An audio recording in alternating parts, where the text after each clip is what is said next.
چھوٹا بڑا تھوڑا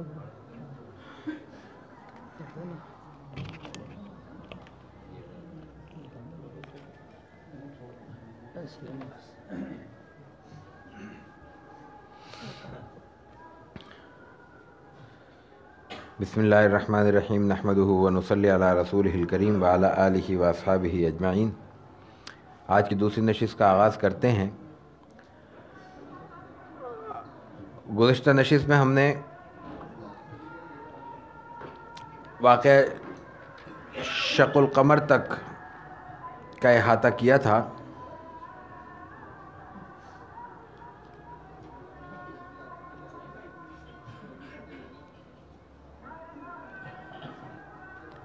اس کے بعد کے بہت سے واقعات ہیں، لیکن ہم ان کو مختصر کرتے ہوئے مقاطع بنی ہاشم کا ذکر کریں گے۔ قریش ایک بڑا قبیلہ ہے۔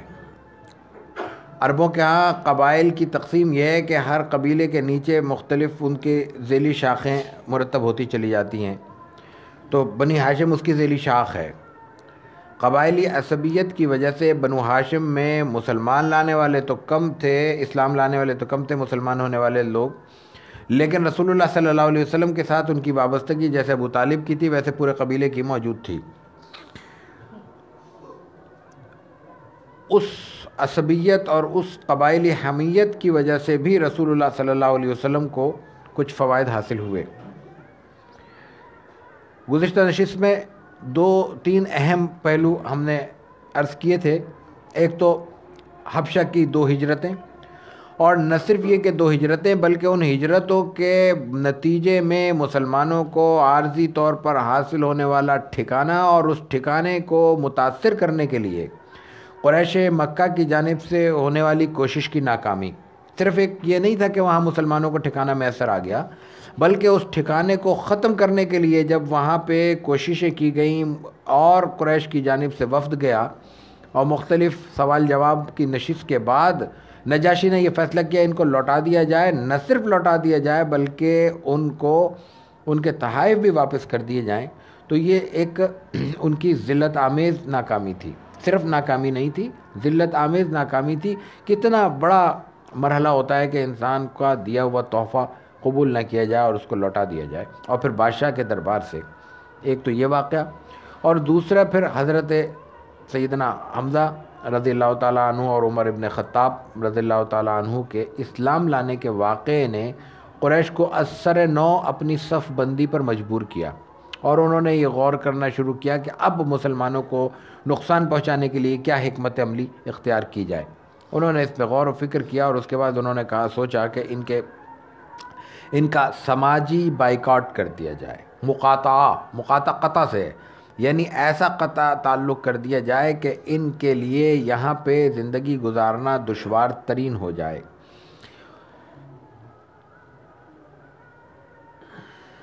ایک تو واقعہ یہ ہے، ایک تو روایت یہ ملتی ہے۔ دوسری روایت ایک یہ آتی ہے، واقدی نے بڑی تفصیل سے اس کو لکھا ہے کہ قریش نے آپ کے قتل کا منصوبہ بنایا۔ ابو طالب کو جب اس کا علم ہوا تو انہوں نے اپنے بنو ہاشم کو اکٹھا کیا، اور انہوں نے یہ طے کیا کہ رسول اللہ صلی اللہ علیہ وسلم کی حفاظت ضروری ہے۔ آپ صلی اللہ علیہ وسلم کے تحفظ کے لیے انہوں نے ترغیب دی، اور اس کے بعد پھر وہ سب اکٹھے ہوئے، اور اکٹھا ہونے کے بعد رسول اللہ صلی اللہ علیہ وسلم ان کو لے کر یا ابو طالب کے مشورے سے یا باہم مشورے سے ایک گھاٹی میں جہاں پہ ابو طالب کے آل یا ان کے قبیلے کے لوگ موجود تھے، اس میں یہ اپنے آپ کو انہوں نے اکٹھا کر لیا، یکجا کر لیا۔ یہ تاثر جو عام طور پر بیان سے پیدا ہو جاتا ہے یہ درست نہیں ہے کہ مقاطع بنی ہاشم میں کفار نے مسلمانوں کو کسی جگہ پہ مقید کر دیا تھا یا محصور کر دیا تھا، یہ بات درست نہیں ہے۔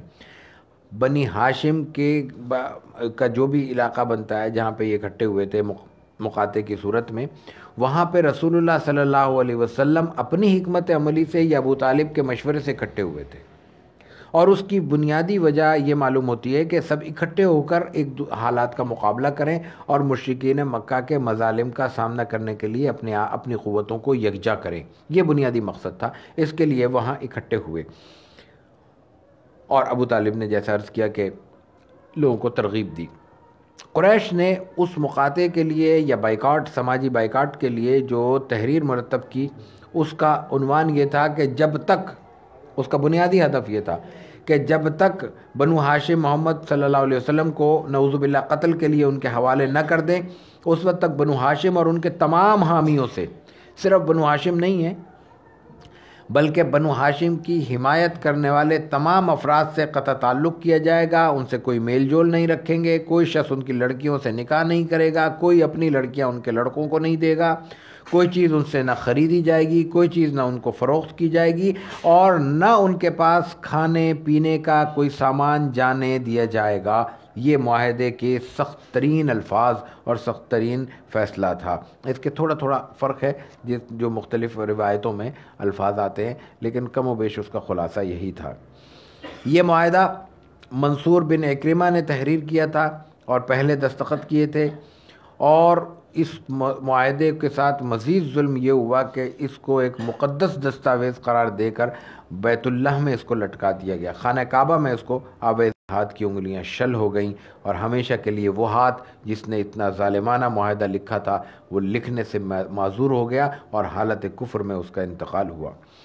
شب ابی طالب وہ پہاڑی کہتے ہیں، ایک پہاڑی درہ تھا جہاں پہ موروثی طور پر بنو ہاشم ہمیشہ سے مقیم تھے، وہاں پہ سب اکٹھے ہوئے سوائے ابو لہب کے جو آپ کا سگا چچا تھا، اس کے علاوہ خاندان کے تمام مسلمان اور تمام کافر لوگ رسول اللہ صلی اللہ علیہ وسلم کی حمایت میں اکٹھے ہوئے۔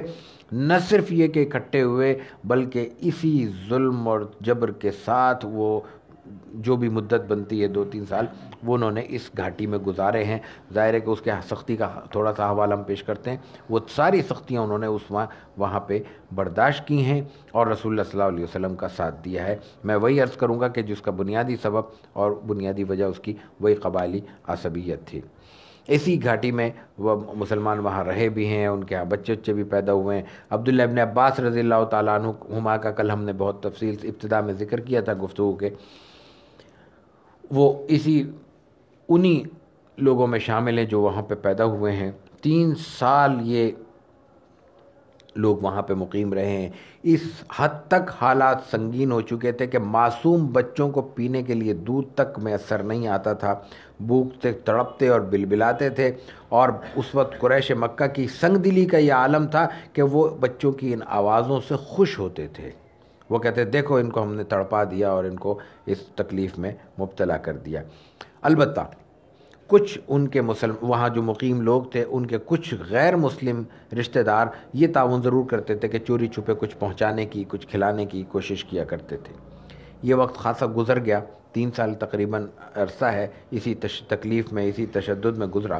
اس کے بعد ایک موقع پہ حکیم بن حزام، یہ فتح مکہ کے موقع پر جو سرداران مکہ اسلام لائے ہیں ان میں سے ایک ہیں، یہ اپنی پھپھی حضرت خدیجہ کے لیے اپنے غلام کے ہمراہ کچھ لے کے جا رہے تھے۔ حضرت خدیجہ کے بھتیجے ہیں، رسول اللہ صلی اللہ علیہ وسلم کی زوجہ محترمہ ام المومنین حضرت خدیجہ الکبریٰ رضی اللہ تعالی عنہا کے یہ بھتیجے ہیں۔ اپنے پھپھی کے لیے کچھ کھانے پینے کو لے جا رہے تھے تو ابو جہل نے روک لیا اور کہا کہ تم اپنے فلاں کو دینے جا رہے ہو، میں نہیں جانے دوں گا، یہ تم معاہدے کے خلاف ورزی کر رہے ہو۔ اسی دوران ایک اور عرب سردار ہے ابو البختری، وہ سامنے سے آ گیا، اس نے کہا کیوں روکا ہے اس کو؟ انہوں نے کہا یہ سامان لے کے جا رہا ہے، معاہدے کی خلاف ورزی ہے۔ ابو البختری نے کہا کہ وہ اپنے سگی پھپھی کے لیے کھانا لے کے جا رہا ہے، لے جانے دو۔ ابو جہل کو غصہ آ گیا، اس نے نہ صرف یہ کہ سخت سست کہا بلکہ کچھ تلخ کلامی ہوئی جس پہ ابو البختری نے، طاقتور آدمی تھا، ابو جہل کو مارا۔ قریش کو یہاں سے پہلی بار 3 سال کی مدت کے بعد معاہدہ ختم کرنے کا خیال پیدا ہوا، اور پھر یہ بات آگے بڑھی۔ ایک روز ہشام بن عمر بن ربیعہ، یہ بھی فتح مکہ کے موقع پر اسلام لاتا ہے، اور زہیر بن امیہ یہ بھی فتح مکہ کے پاس ایمان لائے ہیں۔ ان کو زہیر بن امیہ کے پاس آتے ہیں یہ ہشام بن عمر بن ربیعہ، اور کہا کہ یہ کیسے ہو سکتا ہے کہ ہم لوگ کھاتے پیتے رہیں اور ہمارے رشتہ دار ایک ایک دانے کو ترسیں، اور یہ کیسے ہو سکتا ہے کہ تم کھاؤ پیو اور تمہارے ماموں ایک ایک دانے کے لیے ترستے رہیں؟ اگر ابو جہل کے ماموں کی یہ حالت ہوتی تو وہ کبھی ایسا معاہدہ نہ کرتا، یہ ان کا خیال تھا۔ زہیر نے کہا میں تنہا کیا کر سکتا ہوں؟ انہوں نے کہا کہ میں تمہارے ساتھ ہوں۔ زہیر نے کہا کہ ایسا ہے کہ ہم 2 افراد ہیں، کسی اور کو بھی ساتھ ملا لینا چاہیے۔ ہشام نے پھر مطعم بن عدی کو ہم خیال بنایا، ابو البختری کو بنایا، زمع بن اسود بھی اس پہ راضی ہوئے۔ یہ تمام 3-4 بڑے سردار جب راضی ہو گئے، مطمئن ہو گئے، تو وہ دارالندوہ میں جمع ہوئے۔ عربوں کے ہاں ہم نے قصی کے حالات میں کل یہ بات عرض کی تھی کہ ان کے ہاں ایک ڈھیلی ڈالی ریاست موجود تھی، اس کے کچھ عہدے ہم نے بیان بھی کیے تھے۔ ان عہدوں میں ایک ندوہ بھی تھا، ندوہ مشورہ، دارالندوہ دارالمشورہ، مشورے کی جگہ۔ یہاں وہ یہ ان کا ایک باقاعدہ پالیسی میکنگ کا ایک سمجھ لیں مرکز تھا۔ یہاں غور و فکر کرتے تھے، فیصلے کرتے تھے، مشورے کرتے تھے۔ تو وہاں پہ یہ مسئلہ اٹھایا گیا، اور جب سب اکٹھے ہو گئے تو اور اس میں یہ آپس میں چونکہ ایک بار ایک انڈرسٹینڈنگ ڈیولپ کر چکے تھے، مشورہ ہو چکا تھا، ہم خیال بن چکے تھے، تو انہوں نے باہم مشورے سے طے کیا زہیر نے آ کے کہ میں گفتگو شروع کروں گا، پھر میری مدد کرنا، حمایت کرنا۔ جب اس اکٹھے ہو گئے تو سب سے پہلے آ کے انہوں نے طواف کیا۔ طواف کرنے کے بعد کہا اہل مکہ یہ کیا مناسب عمل ہے کہ ہم کھائے پئیں اور بنو ہاشم ہمارے ساتھ کے ہیں، ہمارے برابر کا قبیلہ ہے، ہمارے رہنے والے ہیں، وہ ایک ایک دانے کو ترستے رہیں، اور یہ ظلم برداشت نہیں ہوگا اور میں اس معاہدے کو پھاڑ کر رہوں گا۔ ابو جہل نے کہا کوئی اس دستاویز کو ہاتھ نہیں لگا سکتا۔ زمانے کا تو جھوٹ کہتا ہے، میں اس کو ضرور پھاڑا جائے گا۔ جب یہ معاہدہ رکھا جا رہا تھا تم لوگ اس وقت بھی زبردستی کی تھی، دل سے ہم راضی نہیں تھے، مجبور ہو گئے تھے۔ ابو البختری نے کہا یہ صحیح کہتا ہے۔ مطعم بن عدی بھی کھڑے ہو گئے، ہشام بن عمر بھی کھڑے ہو گئے۔ یعنی ایک شخص نے، زہیر نے بات شروع کی، اور یہ تمام ہم خیال ان کی پھر حمایت میں آگے بڑھتے رہے اور اس کی بات آگے بڑھاتے رہے۔ مجلس کا یہ رنگ دیکھ کر ابو جہل کو اندازہ ہو گیا کہ یہ پہلے سے مشورہ کر کے آئے ہیں، تو اس نے کہا کہ یہ تو پہلے سے طے شدہ معاہدہ معلوم ہوتا ہے۔ یہاں ابو طالب بھی آ گئے تھے۔ اس سے علم ہوتا ہے اس بات سے کہ ابو طالب کی وہاں موجودگی یہ بتاتی ہے کہ مقاطعہ کا مفہوم یہ نہیں تھا کہ وہ وہاں محصور تھے۔ عام طور پہ سیرت میں جب بیان کیا جاتا ہے تو تاثر یہ ملتا ہے کہ وہ کسی درے میں محصور تھے، محصور نہیں تھے، لیکن عملی طور پر انہوں نے ایسی اس کا حصار کھینچا ہوا تھا، یا ایسی پہرے داری کی ہوئی تھی کہ ان کو باہر سے مدد نہیں مل رہی تھی، کھانا پینا، رشتے ناتے، خرید فروخت یہ بند کر دی تھی انہوں نے۔ ویسے آنا جانا جاری تھا، جبھی تو ابو طالب وہاں بیٹھے ہوئے تھے۔ ابو طالب نے یہ سن کر کہا کہ آج ہی میرے بھتیجے نے مجھے یہ خبر دی ہے کہ اس دستاویز کو کیڑوں نے کھا لیا ہے۔ 3 سال سے وہ دستاویز لٹکی ہوئی تھی، لوگوں نے اس کی طرف توجہ نہیں دی۔ یہ معاہدہ کھا لیا ہے کیڑوں نے، دیمک وغیرہ لگ گئی ہے، اور صرف وہ جگہ باقی ہے جہاں اللہ کا نام ہے، اور بسمک اللہم سے وہ عبارت شروع کرتے تھے، تو اللہ کا نام تو اس میں موجود تھا۔ تو ابو طالب نے کہا کہ میرے بھتیجے محمد صلی اللہ علیہ وسلم نے مجھے بتایا ہے کہ اللہ کے علاوہ اس معاہدے میں اب کچھ باقی نہیں بچا، کیڑے کھا چکے ہیں۔ تو اگر یہ بات صحیح ہے تو معاہدہ اب ختم ہونا چاہیے۔ یہ بات کی علامت ہے کہ اللہ کی طرف سے یہ اشارہ ہے کہ اس معاہدے کو اب ختم کرو، اور اگر یہ بات درست نہیں ہے تو محمد کی غلطی ثابت ہوگی، میں ان کو تمہارے حوالے کر دوں گا۔ یہ بات سن کے دوسرے جو سردار موجود تھے انہوں نے کہا بڑی یہ ٹھیک بات ہے، یہ اچھی بات ہے، ہم چیک کر لیتے ہیں ابھی کہ حضور صلی اللہ محمد نے جو کہا ہے وہ صحیح ہے یہ غلط ہے۔ یہ کہہ کے دیکھا گیا تو معاہدے کے دستاویز میں سوائے اللہ کے سارا مٹ چکا تھا، سب کیڑے کھا چکے تھے۔ تو اس طرح 3 سال، بعض اوقات بعض قول کے مطابق 2 سال یا 2.5 سال کے بعد یہ ظلم ختم ہوا، اور 10 نبوی میں رسول اللہ صلی اللہ علیہ وسلم اور بنو ہاشم باہر تشریف لائے، باہر آئے اس گھاٹی سے نکل کے، یعنی دوبارہ ان کی عملی اور عوامی زندگی شروع ہو گئی۔ یہاں ہم نے عرض کیا 10 نبوی، یہ بھی ایک تھوڑی سی وضاحت ہو جائے۔ 10 نبوی کا مطلب ہے کہ نبوت ملنے کے 10 سال بعد۔ عربوں کے ہاں اس پہ تھوڑی سی بات آگے چل کے ہم کرتے ہیں، کیلنڈر نہیں تھا، کوئی حتمی کیلنڈر نہیں تھا۔ ان کا طریقہ یہ تھا کہ وہ مختلف واقعات کو، جو بڑے واقعات ہوتے ان سے اپنی توقیت چلاتے تھے، اپنا کیلنڈر چلاتے تھے۔ کل ہم نے عرض کیا کہ رسول اللہ صلی اللہ علیہ وسلم کی ولادت 50-55 دن بعد ہوئی واقعہ فیل کے۔ تو واقعہ فیل بڑا واقعہ تھا، عرب اس سے متاثر ہوئے تھے، اس واقعے کو انہوں نے ایک بنا دیا، کیلنڈر بنا دیا، یعنی اس سے حساب رکھنے لگے اپنا۔ جیسے پرانے زمانے میں بوڑھیوں کا ایک حساب ہوا کرتا تھا کہ بھئی فلاں کب پیدا ہوا، کہ فلاں کے مرنے کے 10 دن کے بعد، اور فلاں کی کب وفات ہوئی، کہ فلاں کے پیدائش کے 15 دن پہلے۔ تو یہ کیلنڈر اس طرح کا مشہور واقعات سے چلا کرتا تھا۔ تو 10 نبوی کا مفہوم بھی یہی ہے کہ رسول اللہ صلی اللہ علیہ وسلم کو نبوت ملنے کے 10 برس بعد، یعنی آپ صلی اللہ علیہ وسلم کی عمر مبارک جب 50 برس تھی، اور اس سے پہلے کے جو عمر ہے اس کو یوں بیان کیا جاتا ہے میلادی، نبوت سے پہلے کے 40 برس کو ہم بیان کرتے ہیں میلاد سے، یعنی ولادت سے، یعنی 2 میلاد، 5 میلادی، 10 میلادی، 15 میلادی۔ 15 میلادی کا مطلب ہوگا رسول اللہ صلی اللہ علیہ وسلم کی ولادت کے 15 برس بعد، یعنی آپ کی عمر مبارک کے 15ویں برس۔ ہجرت کے بعد پھر کیلنڈر شروع ہوتا ہے، ہجری تقویم جس کو ہم کہتے ہیں، جس کے مطابق آج ہم 1441 میں موجود ہیں۔ 1441 کا مطلب یہ ہے کہ جب رسول اللہ صلی اللہ علیہ وسلم نے مکے سے مدینے کی طرف ہجرت فرمائی، اس کو آج 1441 برس ہو چکے ہیں، گزر چکے ہیں۔ یعنی یہ نبوت کو 1441 برس نہیں ہوئے، نبوت کے برس اس سے پہلے کے 13 شامل کر لیں تب جا کے 1452 برس ہوتے ہیں آج کے حساب سے۔ یہ بات میں اس لیے اہتمام سے بیان کر رہا ہوں، ابھی تقویم پہ بھی موقع ملے گا انشاءاللہ، آخر میں اختتام پہ موقع ہوگا انشاءاللہ، اس لیے کہ ہم اب تک ایک زمانہ ہو گیا یہ کہتے چلے آ رہے ہیں 1400 برس پہلے، تب تھوڑا سا مدت بڑھا لینی چاہیے، اب 1450 برس کہہ دینا چاہیے۔ یہ بنو ہاشم مقاطعے سے باہر آتے ہیں تو ایک اور آزمائش رسول اللہ صلی اللہ علیہ وسلم کے سامنے موجود ہے، اس کو ہم عام الحزن کہتے ہیں۔ رسول اللہ صلی اللہ علیہ وسلم نے اس کا نام عام الحزن رکھا ہے، 10واں برس ہے۔ رمضان یہ شوال میں ابو طالب کا انتقال ہوتا ہے، اور اس کے کچھ ہی مدت کے بعد حضرت خدیجہ الکبریٰ رضی اللہ تعالی عنہا کا انتقال ہوتا ہے۔ ابو طالب کی عمر اس وقت 87 برس تھی۔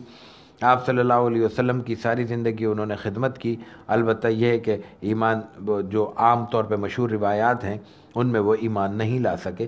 بعض تاریخ کی روایتیں ہیں جن کو عام طور پہ کمزور سمجھا جاتا ہے، اس میں یہ ذکر ملتا ہے، لیکن جو بخاری شریف کی روایات ہیں یا جو دوسری مستند روایات ہیں ان میں یہی ہے کہ آپ حضرت رسول اللہ صلی اللہ علیہ وسلم کے دعوت دینے کے باوجود وہ ایمان نہیں لائے۔ چنانچہ جب آپ کی زیادہ طبیعت ناساز ہوئی تو رسول اللہ صلی اللہ علیہ وسلم نے کہا کہ آپ ایک بار لا الہ الا اللہ کہہ دیجئے تاکہ میں اللہ کے سامنے آپ کے ایمان کی شہادت دے سکوں۔ ابو طالب نے کہا کہ میں کہہ دوں، لیکن قریش یہ کہیں گے کہ موت سے ڈر گیا، آخری لمحے میں ایمان لا رہا ہے۔ دیکھیں، اللہ کے سامنے انسان کے لیے طاقتور ہونا، دماغی طور پہ مضبوط ہونا، یہ ایک انسان کی اچھی صفت ہے، یہ انسان کے لیے مفید صفت ہے، یہ انسان کو کھڑا کرتی ہے۔ اس کے بلبوتے پر انسان بڑے بڑے فیصلے بھی کرتا ہے اور اپنے بڑے بڑے فیصلوں پر عمل پیرا بھی ہوتا ہے، لیکن اللہ کے سامنے اکڑ جانا یا اپنی ساری قوت اور طاقت کو اللہ کے سامنے بھی پیش کر دینا، یہ انسان کی کمزوری بن جاتی ہے۔ انسان اپنی طاقت کا اظہار اپنے مخلوق کے دائرے میں تو رہ کے کر سکتا ہے، لیکن خالق سے ٹکرانے کا مطلب سوائے نقصان کے اور کوئی کچھ نہیں ہو سکتا۔ وہ جو ان کی انا تھی یا جو ان کی خاندانی سردار کی حیثیت سے جو ان کی ناک کا مسئلہ تھا وہ اپنی جگہ تھا، لیکن اس کو انہوں نے جب دائرہ ایمان میں بھی شامل کیا تو وہ ان کے لیے مسائل کا باعث بنا۔ اور جتنے بڑے لوگ اپنے اپنے دائرے میں ہمیں نظر آتا ہے کہ وہ کسی نہ کسی مرحلے میں اسلام کے خلاف آتے ہیں یا دائرہ اسلام میں آنے سے ان کے لیے رکاوٹ بنتی ہے، وہ یہ ان کی انا ہوتی ہے۔ تو ابو طالب نے کہا کہ اب اس وقت یہ لوگ کیا کہیں گے کہ موت سے ڈر گیا، اس لیے میرے لیے یہ ممکن نہیں ہے کہ میں اس وقت کلمہ گواہی دے سکوں۔ اسی وقت ابو جہل اور عبداللہ ابن امیہ بھی موجود تھے۔ انہوں نے کہا کہ ابو طالب کیا تم اس وقت عبد المطلب کے دین کو چھوڑ دو گے؟ تو انہوں نے کہا کہ نہیں، میں عبد المطلب کے دین پر ہوں، یہ کہہ کے وہ دنیا سے رخصت ہو گئے۔ رسول اللہ صلی اللہ علیہ وسلم کو بالکل جائز طور پہ، فطری طور پہ اس کا غم اور ملال ہوا، اور آپ نے یہ کہا کہ میں دعائے مغفرت کرتا رہوں گا جب تک اللہ منع نہ کر دے۔ تو اس پہ یہ قرآن کریم کی آیت نازل ہوئی، ما کان لنبی والذین آمنوا ان یستغفروا للمشرکین ولو کانوا اولی قربی من بعد ما تبین لهم انہم اصحاب الجحیم۔ جب معلوم ہو گیا کہ یہ دائرہ ایمان میں نہیں داخل ہوئے تو اس کے بعد کسی کے لیے چاہے کتنا ہی قریبی رشتہ کیوں نہ ہو، دعائے مغفرت کرنے کی اجازت نہیں ہے۔ اور اس کے بعد اصل بات کہی قرآن کریم نے، انک لا تہدی من احببت ولکن اللہ یہدی من یشاء۔ وقفے سے پہلے جو ہم بات کر رہے تھے، یہ دائرہ ہدایت کا صرف اور صرف اللہ کے ہاتھ میں ہے۔ انسان اپنی محنت سے نہ خود ایمان لا سکتا ہے اور نہ اپنی محنت سے کسی اور کو دائرہ اسلام میں داخل کر سکتا ہے، یہ اللہ سے مانگنے کی چیز ہے۔ اور اس لیے قرآن حکیم میں نماز کے لیے جو لازمی قرار دیا گیا ہے وہ سورہ فاتحہ قرار دیا گیا ہے، اہدنا الصراط المستقیم۔ صرف ہدایت ایک بار آ جانے سے قیامت تک کے لیے وہ ہماری ضرورت پوری کرنے کی چیز نہیں بن جاتی، اس کو ہر لمحے یاد رکھنا ہے، ہر وقت اللہ سے مانگنا ہے، بار بار مانگنا ہے۔ ایک نماز اللہ نے دن میں 5 وقت تجویز کی ہے، فرض کی ہے، اور ان 5 وقتوں میں بعض نمازیں 2 اور بعض نمازیں 4 رکعت کی ہیں، لیکن ہر نماز کی ہر رکعت میں اللہ سے جو مانگنے کا حکم ہے وہ اور کوئی چیز ہدایت اللہ سے مانگنے کی نہیں ہے، لیکن ہدایت بار بار مانگنے کا حکم دیا جا رہا ہے۔ جب تک ہدایت مانگی نہیں جائے گی، نماز کی ایک رکعت بھی مکمل نہیں ہو سکتی۔ اہدنا الصراط المستقیم صراط الذین انعمت علیہم غیر المغضوب علیہم ولا الضالین۔ یہ بار بار مانگنا ہے، اس لیے کہ انک لا تہدی من احببت ولکن اللہ یہدی من یشاء۔ جس کو چاہے پسند کریں اس کو ہدایت نہیں دے سکتے، ولکن اللہ یہدی من یشاء، اللہ جس کو چاہے ہدایت دے دے۔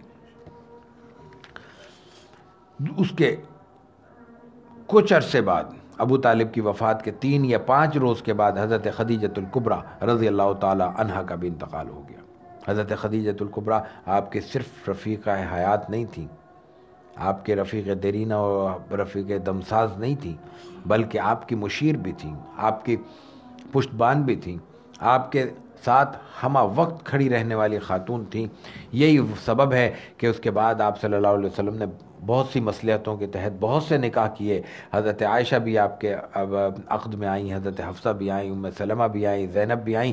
یہ وہ ہیں جن کی اپنے اپنی زندگیوں کے رنگ ہیں، جن کی اپنی اپنی خوبیاں ہیں، جن کا رسول اللہ صلی اللہ علیہ وسلم کو بھی اعتراف تھا۔ تاریخ نے بھی ان کے ان فضیلتوں کو محفوظ رکھا ہے، لیکن کسی ایک کی موجودگی میں بھی اور ان تمام کی موجودگی میں بھی آپ کبھی بھی حضرت خدیجہ کو نہیں بھلا سکے، بلکہ حضرت عائشہ نے ایک آدھ بار غیرت کرتے ہوئے، ظاہر ہے کہ سوکن ہیں، جذبات، انسانی جذبات، فطری جذبات غالب آ جاتے ہیں، انہوں نے کہا کہ آپ کو اتنی ازواج مل گئی ہیں، آپ پھر بھی ان کو یاد کرتے ہیں؟ کہ ہاں، جو اللہ نے ان کے ذریعے مجھے دیا، جو نعمت ان کے ذریعے مجھے ملی، وہ دوبارہ نہیں مل سکی، اس لیے میں ان کو یاد کرتا ہوں۔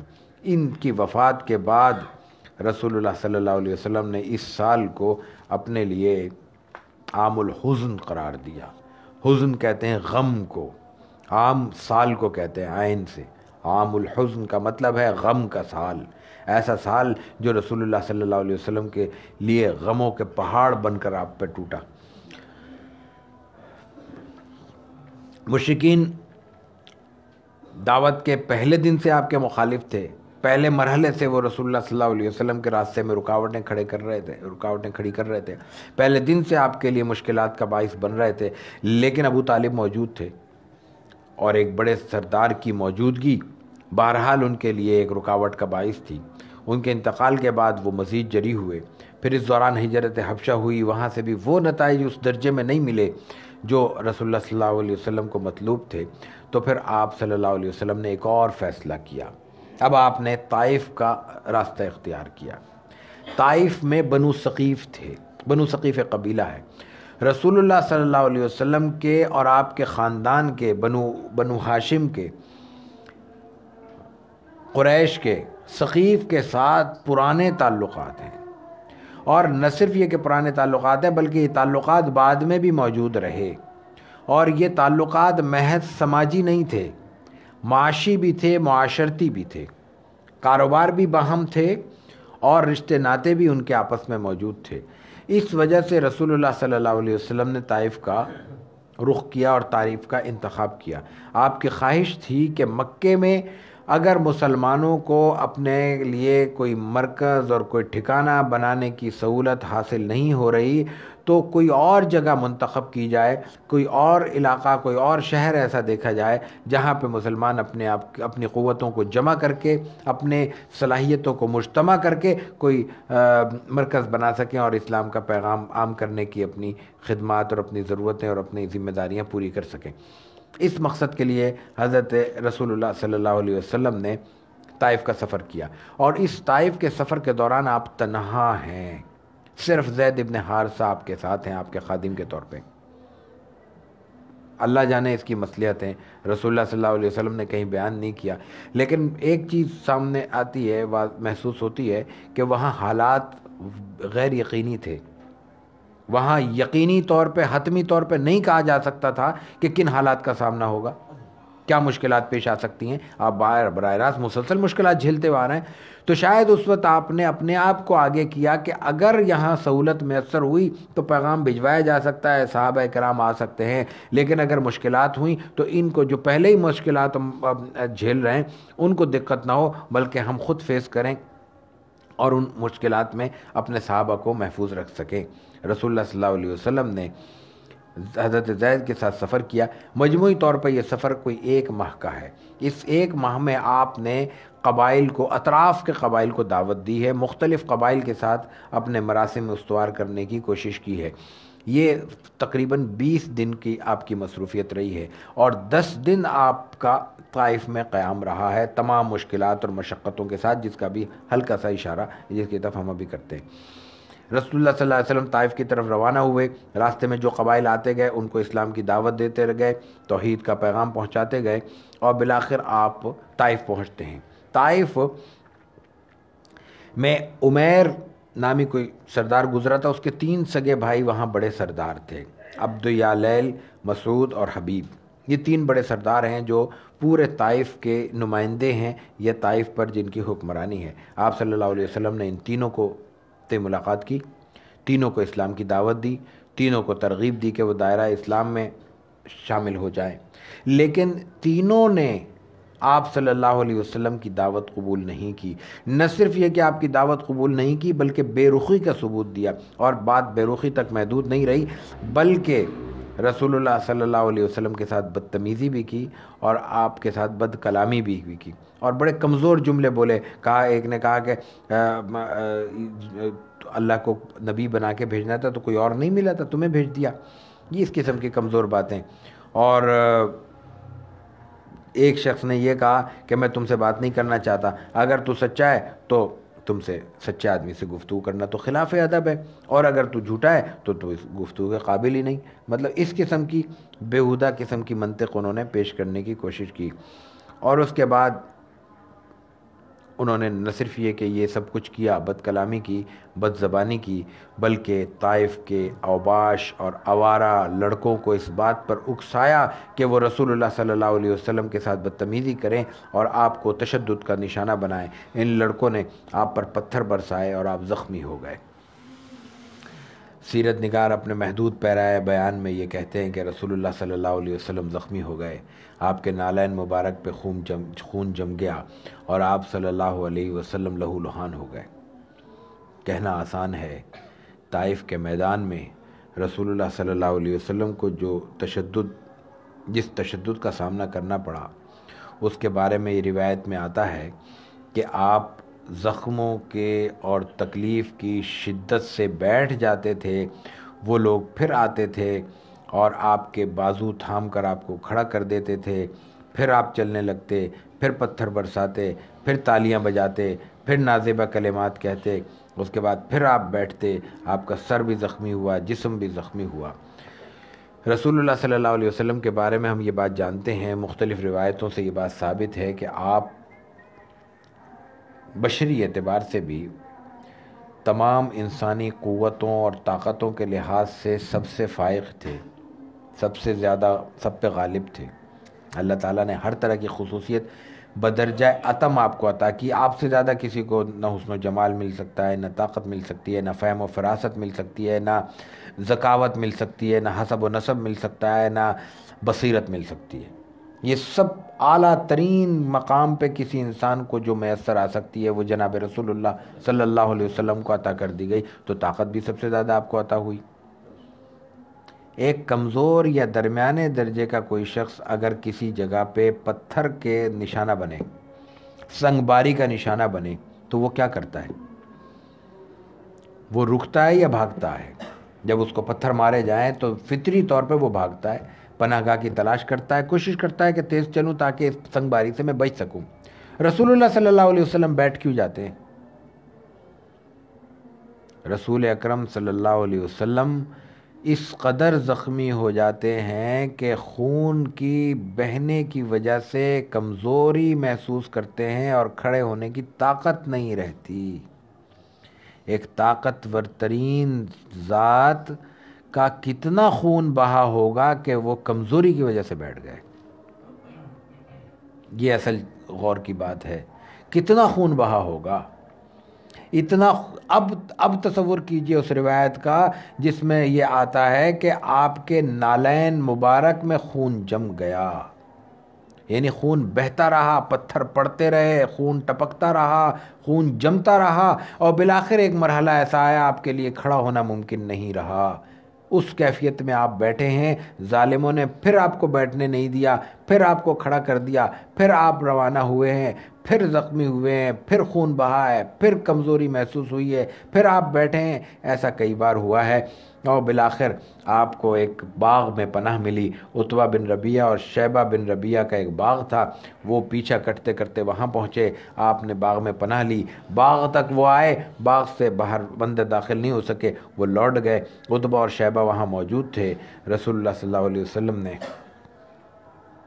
اس وقت اپنے رب کے حضور دعا کی ہے، اپنی کمزوری کا بھی اظہار کیا ہے، اللہ سے قوت بھی مانگی ہے، مدد بھی مانگی ہے، اور اس کے بعد اللہ کے لیے اپنی ساری عبودیت کا بھی اظہار کیا ہے۔ کہتے ہیں اللہ میں اپنی کمزوری اور تدبیر کی کمی اور لوگوں کی نظروں میں اپنی ذلت و بے توقیری کی تجھ سے شکایت کرتا ہوں۔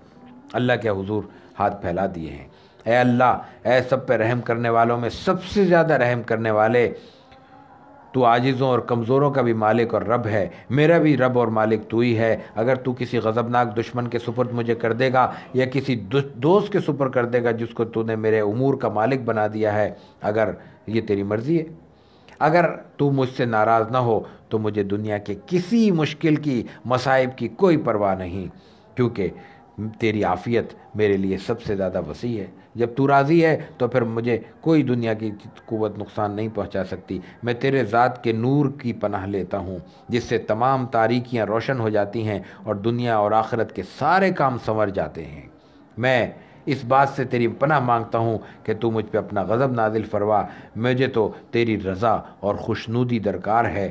تیری مدد کے بغیر نہ ہم کسی برائی سے بچ سکتے ہیں اور نہ کوئی بھلائی حاصل کر سکتے ہیں۔ آپ صلی اللہ علیہ وسلم کی پریشانی اور آپ کی تکلیف اور ظاہر آپ کی شخصیت سے بھی متاثر ہوئے ہوں گے۔ شیبہ اور عتبہ جن کا باغ تھا وہ ایک طرف بیٹھے یہ تماشا دیکھ رہے تھے، تو انہوں نے اپنے ایک عیسائی غلام عداس کے ہاتھ ایک طبق میں، ایک برتن میں، تھال میں کچھ انگور رکھ کے آپ کے پاس بھیجے۔ وہ غلام آپ کے پاس لے کے آیا، رسول اللہ صلی اللہ علیہ وسلم نے اس کو، ایک نعمت تھی، اللہ کا ہدیہ تھا اللہ کی طرف سے، بسم اللہ پڑھ کے کھانا شروع کر دیا۔ عداس نے، عداس لفظ اس کا نام تھا غلام کا، عیسائی تھا، وہ دیکھا کہ یہ تم بسم اللہ پڑھی ہے، وہ عیسائی تھا، اس کو بسم اللہ کا علم تھا، اس نے حیرت سے حضور کی طرف دیکھا اور کہا کہ میں نے یہ جملہ یہاں کہیں کسی سے نہیں سنا۔ وہ عام طور پہ بسمک اللہم کہا کرتے تھے۔ تو حضور نے کہا تم کہاں کے رہنے والے ہو، تمہارا مذہب کیا ہے؟ عداس نے کہا میں عیسائی ہوں، نینوا کا رہنے والا ہوں جو موصل کے قریب ہے، شام کا علاقہ۔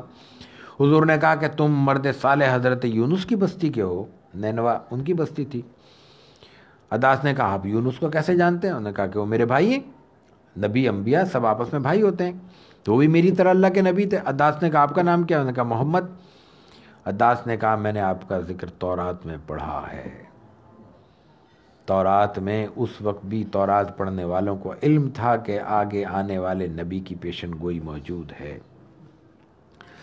اور میں نے تعریف بھی پڑھی ہے کہ آپ مکے میں مبعوث ہوں گے اور اہل مکہ آپ کی اطاعت نہیں کریں گے، آپ کو وہاں سے نکال دیں گے، لیکن پھر آپ کی مدد ہوگی اور آپ کا دین پورے روئے زمین پر پھیل جائے گا۔ یہ اس عیسائی غلام نے گواہی دی۔ اس کے بعد اس نے آپ کی پیشانی کو اور دونوں ہاتھوں کو بوسہ دیا۔ وہ دونوں عتبہ اور ربیعہ شیبہ کے جو دونوں بیٹے تھے باغ کے مالک، وہ یہ بات دیکھ رہے تھے، وہ کہنے لگے اس نے تو ہمارے غلام کو خراب کر دیا، یہ تو اسی کی عقیدت میں مبتلا ہو گیا۔ وہ واپس آیا تو اس نے کہا تمہیں کیا ہوا، یہ تم ہاتھ پیر چوم رہے تھے اس کے؟ انہوں نے کہا کہ یہ میرے سردار اس وقت روئے زمین پر اس سے بہتر شخص موجود نہیں ہے۔ دیکھیے ابو جہل ہو، عتبہ ہو، اور جناب ولید ہو، ابو البختری ہوں، اور فلاں ہوں اور فلاں ہوں، ابو لہب ہو، یہ بڑے بڑے سردار ہیں، بہت سمجھدار لوگ ہیں، یہ وجاہت بھی ہیں اور صاحب فہم و فراست بھی ہیں۔ اتنے مکے کی سرزمین پہ بہت سی قوتیں آتی ہیں، باہر کے لوگ آتے ہیں، کوئی حکمران نہیں بن سکا۔ کوئی تو طاقت ہوگی جس نے باہر کی مداخلت سے اس علاقے کو محفوظ رکھا، وہ طاقت کیا ہوگی؟ انہی سرداروں کے ذہانت تھی، فراست تھی، عقل تھا، شعور تھا۔ لیکن یہ ساری فہم، سارا شعور، ساری عقل ایک طرف ہے، رسول اللہ صلی اللہ علیہ وسلم کو نہیں پہچان سکے، اور ایک غلام اور غلام ابن غلام، غلام زادہ رسول اللہ صلی اللہ علیہ وسلم کی پہچانتا ہے، اور اپنے سرداروں کو کہتا ہے کہ اس سے بڑھ کر روئے زمین پر کوئی شخص موجود اس وقت کوئی موجود نہیں ہے۔ اور اس نے ایک ایسی بات بھی کی ہے جو کوئی اور نہیں کہہ سکتا۔ انہوں نے کہا کہ تم اپنے دین سے نہ پھر جانا، یہ تم سے فلاں ہے اور تمہارا دین سب سے بہتر ہے، وغیرہ وغیرہ۔ ظاہر ہے کہ وہ بات پھر ختم ہو گئی۔ یہ اتنا بڑا موقع ہے یہ ظلم اور تشدد کا اور جبر کا، رسول اللہ صلی اللہ علیہ وسلم کے لیے تکلیف کا، کہ آپ خود فرماتے ہیں، حضرت عائشہ صدیقہ رضی اللہ تعالیٰ عنہ کی روایت ہے کہ آپ کہتے ہیں کہ احد سے زیادہ کسی نے، آپ سے پوچھا گیا کہ کیا احد کا تذکرہ آگے ہوگا، کیا غزوہ احد سے زیادہ سخت دن بھی آپ کی زندگی میں آیا تھا؟ تو حضرت رسول اللہ صلی اللہ علیہ وسلم نے فرمایا کہ ہاں، طائف کا دن تھا۔ اس لیے طائف کے دن کے اس موقع پر رسول اللہ صلی اللہ علیہ وسلم کو اللہ تعالیٰ نے ایک موقع عطا کیا۔ رسول اللہ صلی اللہ علیہ وسلم کا اپنا بیان ہے کہ قرن المنازل، یہ اہل نجد والے جہاں سے آتے ہیں تو ان کو جیسے ہمارا یلملم ہے، ایسے وہاں سے وہ احرام باندھتے ہیں۔ جب میں وہاں قریب میں پہنچا تو مجھے کچھ افاقہ محسوس ہوا، کچھ طبیعت سنبھلی، تو میں نے دیکھا کہ آسمان پہ ایک ابر سایہ کیے ہوئے ہے، اور اس سائے میں جبریل امین، اس بادل میں جبریل امین موجود ہیں، اور انہوں نے مجھے آواز دی اور کہا کہ آپ کی قوم نے جو کچھ آپ کے ساتھ سلوک کیا ہے، بدسلوکی کی ہے، بدتمیزی کی ہے، اللہ نے وہ دیکھی ہے، اور اللہ نے آپ کے لیے آپ کی خدمت میں ملک الجبال بھیجا ہے، فرشتوں میں وہ فرشتہ جو پہاڑوں پہ معمور ہے۔ اللہ کا یہ پورا جو نظام ہے جو ہمیں نظر نہیں آتا، یہ پورا ایک اس میں بڑی تقسیم کار ہے۔ وہی تقسیم کار ہے جو انسانوں میں ہوتی ہے، انسانوں کے دائرے میں وہ رب، ہم مخلوق، وہ خالق کا درجہ، اس کی کوئی مثال دی نہیں جا سکتی۔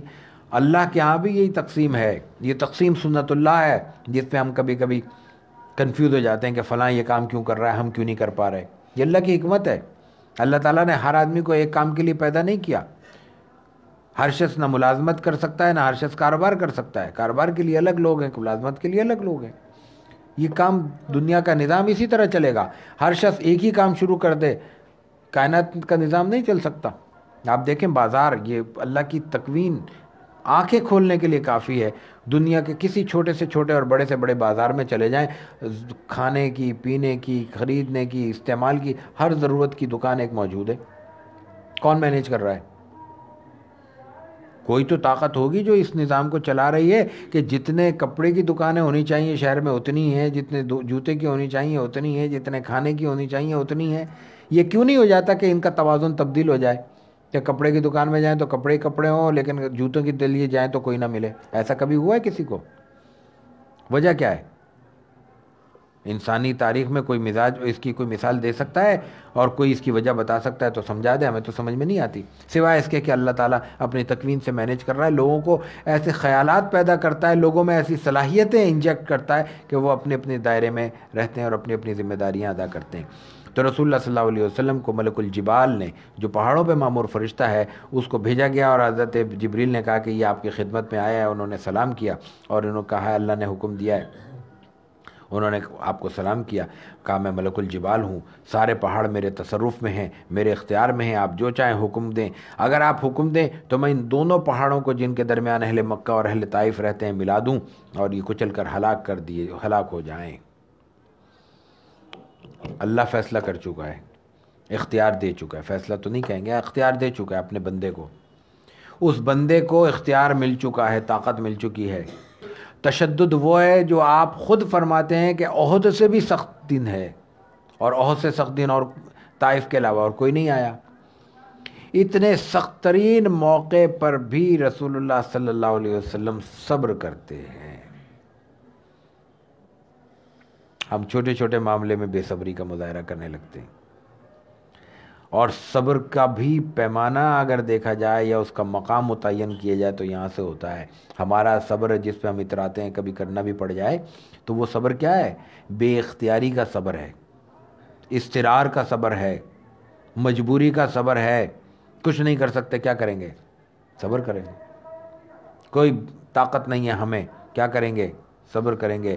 یہاں طاقت بھی ہے، قدرت بھی ہے، اختیار بھی ہے، اللہ کی طرف سے فرشتہ موجود ہے، اس وقت آپ صبر کرتے ہیں اور آپ کہتے کیا ہیں کہ میں نہیں چاہتا کہ ان لوگوں کو صفحہ ہستی سے مٹا دیا جائے، اس لیے کہ مجھے امید ہے کہ انہی کی نسل سے لوگ پیدا ہوں گے جو اللہ کی عبادت کریں گے اور کسی کو ان کا شریک نہیں ٹھہرائیں گے۔ جب چاروں طرف تاریکی طاری ہو جائے اس وقت امید کی کرن جگانا ایمان کا تقاضا ہوتا ہے، اس وقت ایمان کی آزمائش ہوتی ہے۔ جب چاروں طرف روشنی ہو تو اس وقت ایمان کا کیا آزمائش ہوگی اس معاملے میں؟ کوئی ایک شخص آپ کی بات پر ایمان نہیں لایا اس سفر میں، ایک شخص بھی، کسی ایک شخص نے آپ کے لیے، وہ ایک عداس ہے یا عتبہ اور شیبہ ہے، وہ بھی اس کو منع کر رہے ہیں، بات نہیں سنو، بس ٹھیک ہے یہ انگور کھلا دیے کافی ہیں، وہ بھی مان نہیں رہے ہیں بات کو، وہ بھی اپنے غلام تک کو آپ کے قریب آنے نہیں دے رہے ہیں۔ ایمان لانے کا تو کوئی سوال ہی نہیں۔ اور پھر تشدد اتنا کہ زندگی میں ایسا تشدد نہیں ہوا، اس موقع پر پورا اختیار مل جاتا ہے، اور آپ کہتے کیا ہیں کہ کوئی بات نہیں، یہ ایمان نہیں لائے تو اگلے ہی لائے آئیں گے۔ اور پھر اس ایمان کی، اس امید کی برکت اللہ تعالیٰ نے یہ عطا کی کہ آپ کی زندگی میں یہ لوگ مسلمان ہو گئے۔ آئندہ چند برسوں میں اللہ تعالیٰ نے ان سب کو 10 برس کے اندر اندر دائرہ اسلام میں شامل کر دیا۔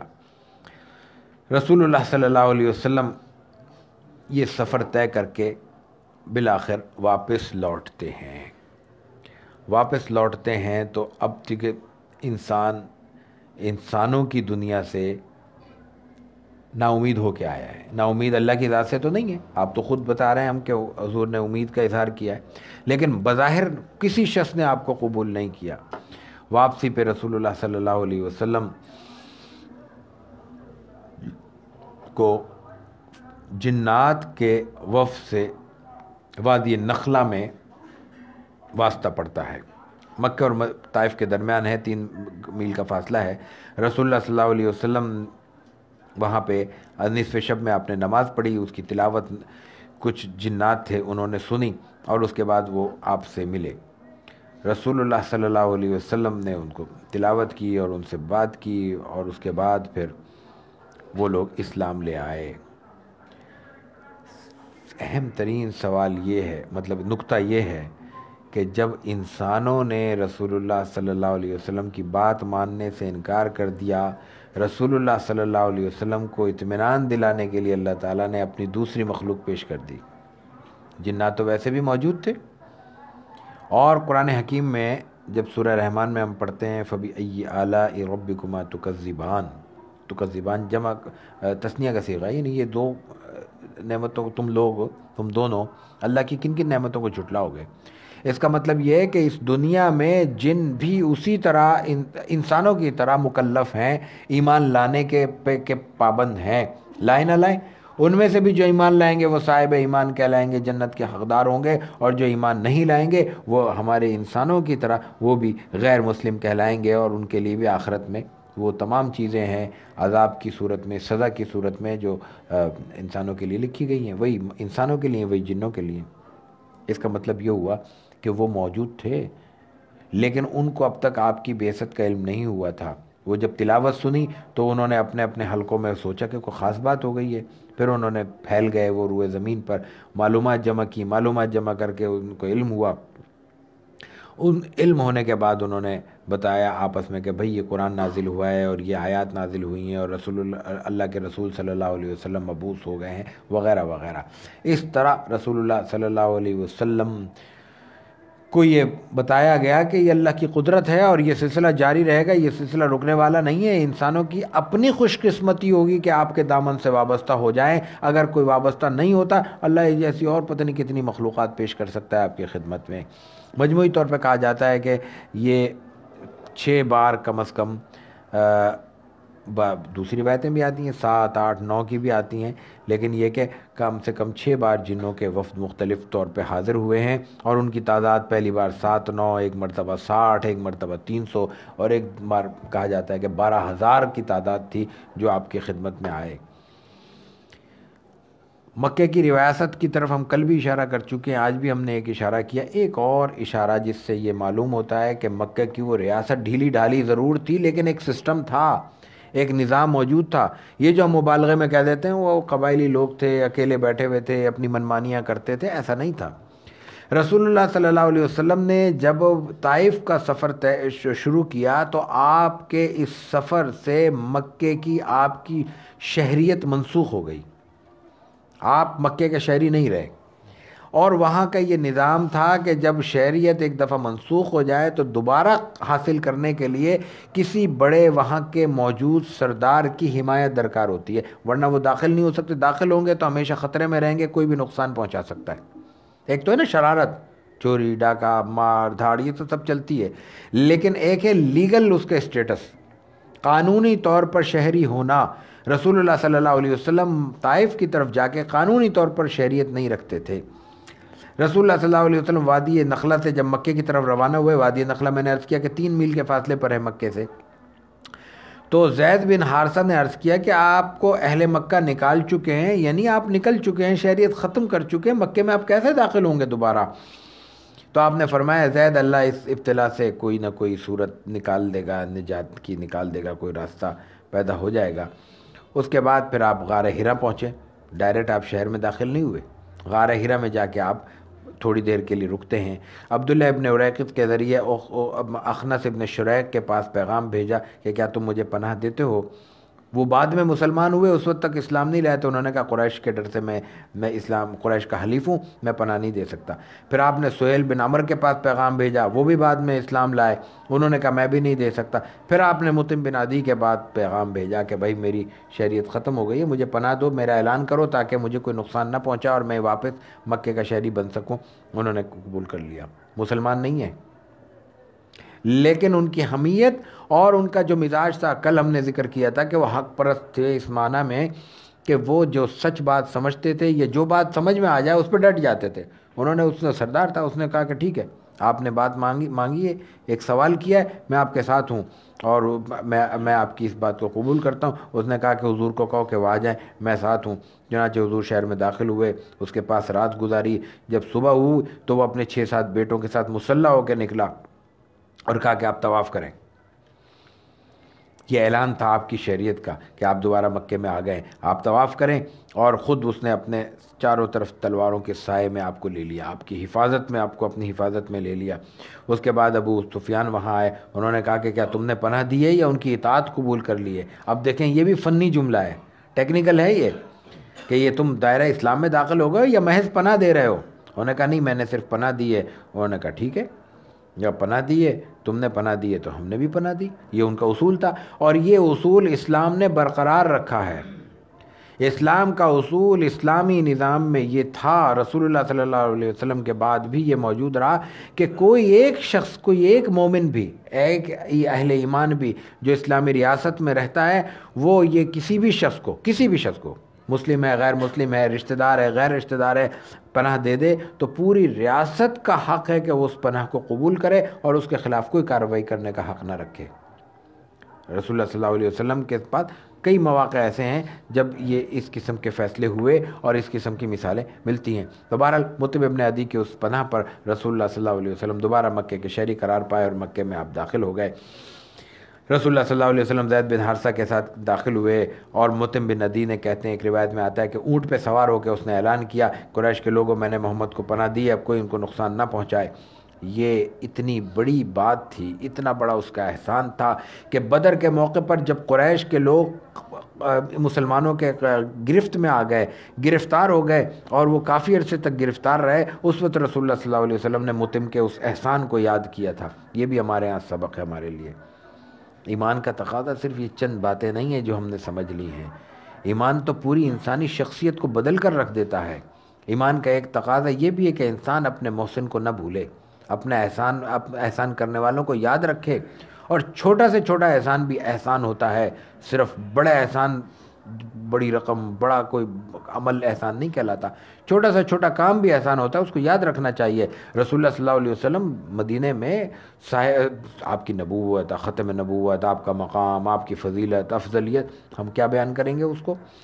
لیکن آپ اس وقت ہیڈ آف دا اسٹیٹ بھی ہیں، ریاست کے سربراہ ہیں، اس ریاست کی سربراہی کی حیثیت میں آپ اپنے ایک محسن کو یاد کرتے ہیں، اور آپ کہتے ہیں کہ اگر مطعم زندہ ہوتا اور آپ کے الفاظ ہیں کہ ان گندے لوگوں کے بارے میں مجھ سے بات کرتا اور ان کی سفارش کرتا تو میں اس کو قبول کر لیتا، بغیر فدیے کے، بغیر کسی رکاوٹ ان کو چھوڑ دیتا۔ اس کے احسان کے بدلے اس نے اس وقت ہم پہ احسان کیا تھا جب ہمیں کوئی پناہ دینے والا نہیں تھا، تو اس نے ہمیں پناہ دی تھی۔ یہ ہے محسن کو یاد کرنے کی اسلامی روایت۔ وہ کچھ عرصے بعد حالت کفر میں انتقال کر گیا، ہجرت کے بعد اس کا انتقال ہو گیا تھا، یعنی بدر سے پہلے۔ طائف کے حادثے کے بعد رسول اللہ صلی اللہ علیہ وسلم کو جو اللہ تعالیٰ کی طرف سے انعامات عطا ہوئے، ان میں ایک انعام تو یہ تھا جنات کی آمد، اور ایک سب سے بڑا انعام، سب سے بڑا اعزاز، اور تمام انبیاء میں آپ کی فائق حیثیت کو واضح کرنے کا موقع سفر معراج ہے۔ سفر معراج دو حصوں پر مشتمل ہے۔ ایک ہے سفر اسرا، سبحان الذی اسرا بعبدہ لیلا من المسجد الحرام الی المسجد الاقصی الذی بارکنا حولہ لنریہ من آیاتنا۔ اور ایک ہے، یہ سفر کیا ہے؟ بیت اللہ سے لے کر بیت المقدس تک کا سفر، اور ایک ہے بیت المقدس سے آسمانوں کی سیر، وہ معراج کہلاتا ہے۔ پورے اس سفر کو بھی معراج کہہ دیتے ہیں۔ معراج کی اہمیت خود اس لفظ میں موجود ہے، سبحان الذی اسرا بعبدہ۔ رسول اللہ صلی اللہ علیہ وسلم کو قرآن حکیم نے مزمل بھی کہا ہے، مدثر بھی کہا ہے، اور دوسرے نام بھی موجود ہیں۔ آپ کا اسم مبارک بھی، محمد بھی ذکر کیا ہے قرآن نے، احمد بھی ذکر کیا، وغیرہ وغیرہ، لیکن یہاں کوئی لقب بیان نہیں ہوتا۔ یہاں آپ کے لیے عبد کا لفظ آتا ہے، عبد، بندہ۔ اتنے بڑے سفر کا ذکر ہے، اتنے بڑے اعزاز کا ذکر ہے، اتنے بڑے انعام اور اکرام کی رات ہے، اتنا بڑا قیمتی اعلیٰ ترین اعزاز اللہ تعالیٰ اپنے ایک برگزیدہ نبی کو دے رہا ہے، اور ذکر کر رہا ہے عبدی، بندہ۔ پاک ہے وہ ذات، سبحان الذی، جس نے اپنے بندے کو اسرا، رات کو لے جانا، رات کے سفر کو اسرا کہتے ہیں، لیلم من المسجد الحرامی، مسجد حرام سے لے کر مسجد اقصی تک وہ سفر طے کیا۔ عبدی ہی کیا ہے؟ انسان کی اس زندگی میں، اس دنیا میں جو اہم ترین اصلی حیثیت ہے وہ عبد ہونا ہے، اللہ کا بندہ ہونا۔ جو اس بندگی میں جس درجے فائق ہے اسی درجے اللہ کا پسندیدہ ہے۔ اگر یہ بات واضح ہو جائے تو رسول اللہ صلی اللہ علیہ وسلم سے بڑا بندہ کون ہو سکتا ہے؟ آپ سے زیادہ بندگی میں فائق کون ہو سکتا ہے؟ بندگی میں فائق کیسے ہوتا ہے؟ اپنے رب کو پہچاننا اور اس کی پہچان کا، معرفت کا حق ادا کرنا۔ یہ اللہ کے نبی سے، اور نبی آخر الزماں خاتم النبیین صلی اللہ علیہ وسلم سے بڑھ کر کون اپنے رب کا حق پہچان سکتا ہے؟ کون اس کی معرفت کا حق ادا کر سکتا ہے؟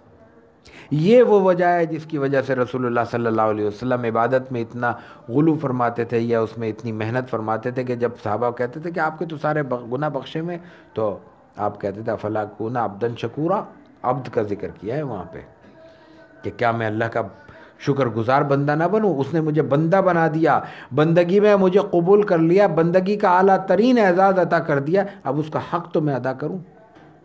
یہ تھا بنیادی فلسفہ عبدیت کا۔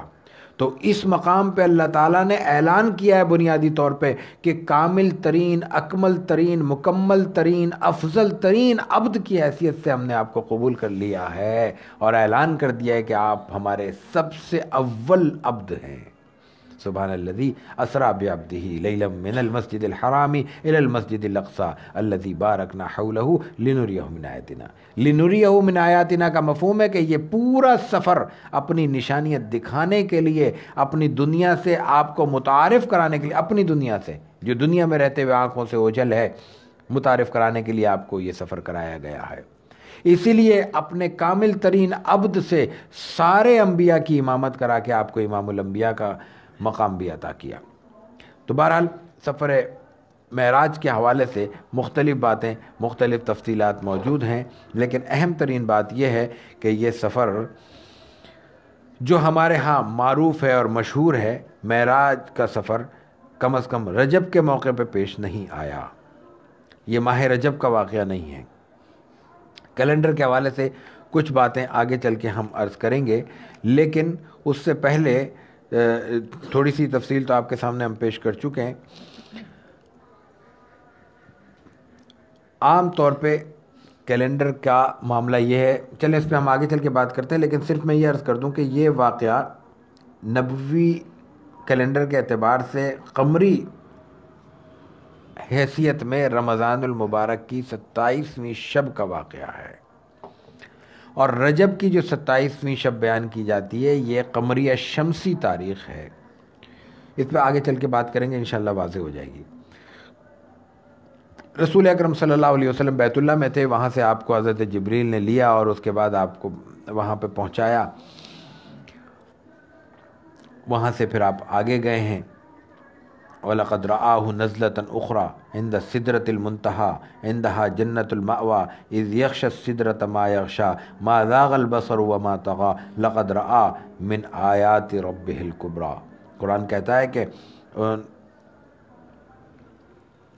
وہاں پہ اللہ تعالیٰ نے آپ کو سدرۃ المنتہا تک کا سفر طے کرایا، اور آپ نے جو کچھ دیکھا وہ آنکھ بیان نہیں کر سکتی، وہ ایسی چیز ہے کہ جو بندے اور رب کے درمیان کا تعلق ہے۔ رسول اللہ صلی اللہ علیہ وسلم جب وہاں پہنچے تو وہاں پہ آپ نے پہلے امامت کی انبیاء کرام کی، مختلف وہاں پہ مصروفیتیں رہیں، اس کے بعد پھر آپ کو اگلا سفر طے کرایا گیا، اور درمیان میں مختلف مقامات پہ آپ کے مشاہدات ہوئے۔ ان مشاہدات میں رسول اللہ صلی اللہ علیہ وسلم کو سفر ہجرت کے لیے بھی تیار کیا گیا۔ مثال کے طور پہ ایک جگہ آپ اترے، وہاں پہ آپ کو کہا حضرت جبریل نے کہ یہاں نماز پڑھیے، آپ نے نماز پڑھی 2 رکعت، آپ نے پوچھا کہ یہ کیا ہے، جبریل نے پوچھا آپ کو علم ہے کہ یہ آپ کہاں اترے ہیں؟ انہوں نے کہا نہیں، آپ نے جبریل نے کہا کہ یہ آپ نے یثرب میں نماز پڑھی ہے، طیبہ میں نماز پڑھی ہے۔ یثرب اس کا پرانا نام تھا، طیبہ رسول اللہ صلی اللہ علیہ وسلم کی برکت سے ہو گیا۔ آپ نے فرمایا یہ کیا ہے؟ انہوں نے کہا کہ یہاں آپ ہجرت کر کے آئیں گے، تو ہجرت کا خاکہ آپ کے ذہن میں منتقل کر دیا۔ دوسری جگہ پہ پھر آپ اترے، گزر رہے تھے، جبریل نے کہا یہاں اتریے، نماز پڑھی، آپ نے نماز پڑھی۔ پھر انہوں نے پوچھا کہ یہ کیا ہے، آپ کو علم ہے؟ حضور نے کہا نہیں، تو آپ نے کہا یہ وادی سینا میں آپ نے نماز پڑھی ہے، شجرہ موسیٰ کے قریب نماز پڑھی ہے، جہاں حضرت موسیٰ اپنے رب سے ہم کلام ہوئے تھے اور کلیم اللہ کا خطاب پایا تھا۔ اسی طرح اس کے بعد پھر ایک اور جگہ اترے، آپ نے کہا کہ یہ مدین میں نماز پڑھی ہے جہاں حضرت شعیب تھے۔ اس کے بعد پھر آپ صلی اللہ علیہ وسلم نے بیت اللحم میں نماز پڑھی جہاں حضرت عیسیٰ پیدا ہوئے تھے، وغیرہ وغیرہ۔ پھر آپ صلی اللہ علیہ وسلم کا چند مخلوق پر گزر ہوا، آپ وہاں سے گزرتے ہوئے حضور نے پوچھا یہ کون ہے؟ جبریل نے کہا بس آپ چلے چلیے۔ پھر آگے ایک چیز دیکھا کہ آپ کو بلا رہی ہے، جبریل نے کہا چلے چلیے۔ پھر دیکھا کہ وہ آپ کو سلام کہہ رہے ہیں، جبریل نے کہا آپ سلام کا جواب دے دیے، اور پھر دوسروں کو سلام کیا، اور یہاں تک کہ آپ دوسرے تیسرے کو سلام کرتے ہوئے بیت المقدس پہنچے۔ یہ ابھی سفر اسریٰ کی بات ہو رہی ہے۔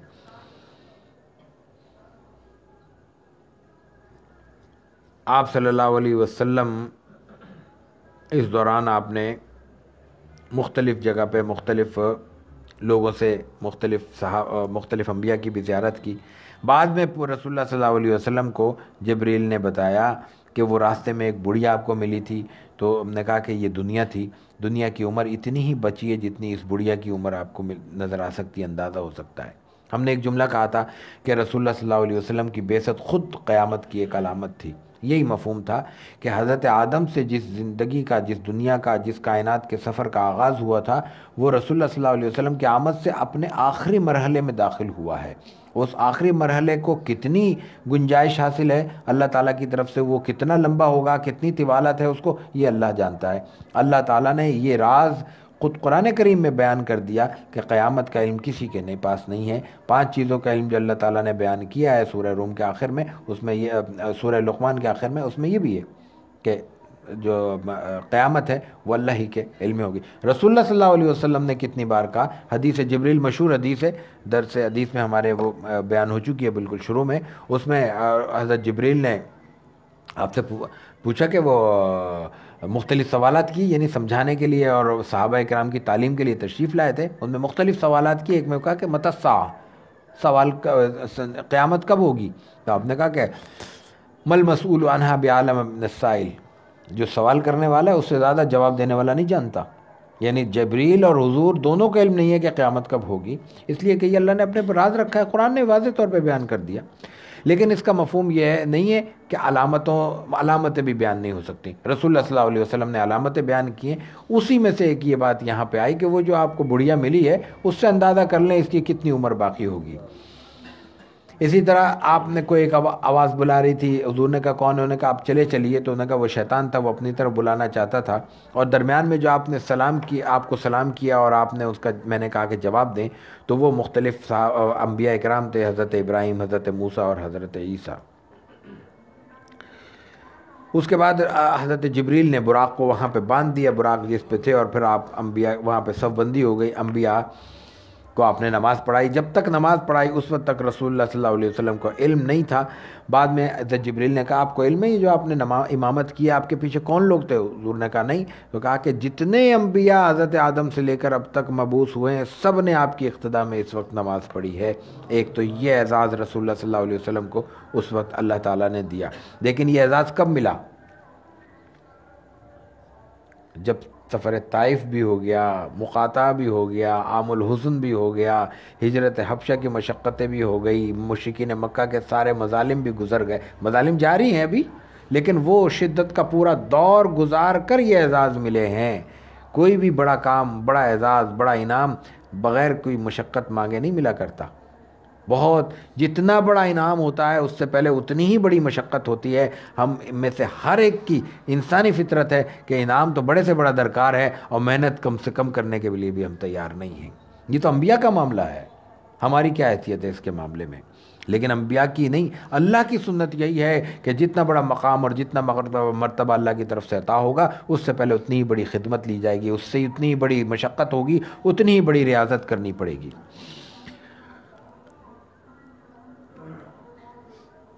رسول اللہ صلی اللہ علیہ وسلم نے وہاں مختلف انبیاء کی زیارت بھی کی، ان سے ملاقات بھی کی۔ آپ اپنی روایتوں میں بیان بھی کرتے تھے کہ حضرت ابراہیم کو میں نے دیکھا تو وہ مجھ سے شکل میں مشابہ تھے، اور فلاں کی فلاں شکل تھی، فلاں کی یہ کیفیت تھی۔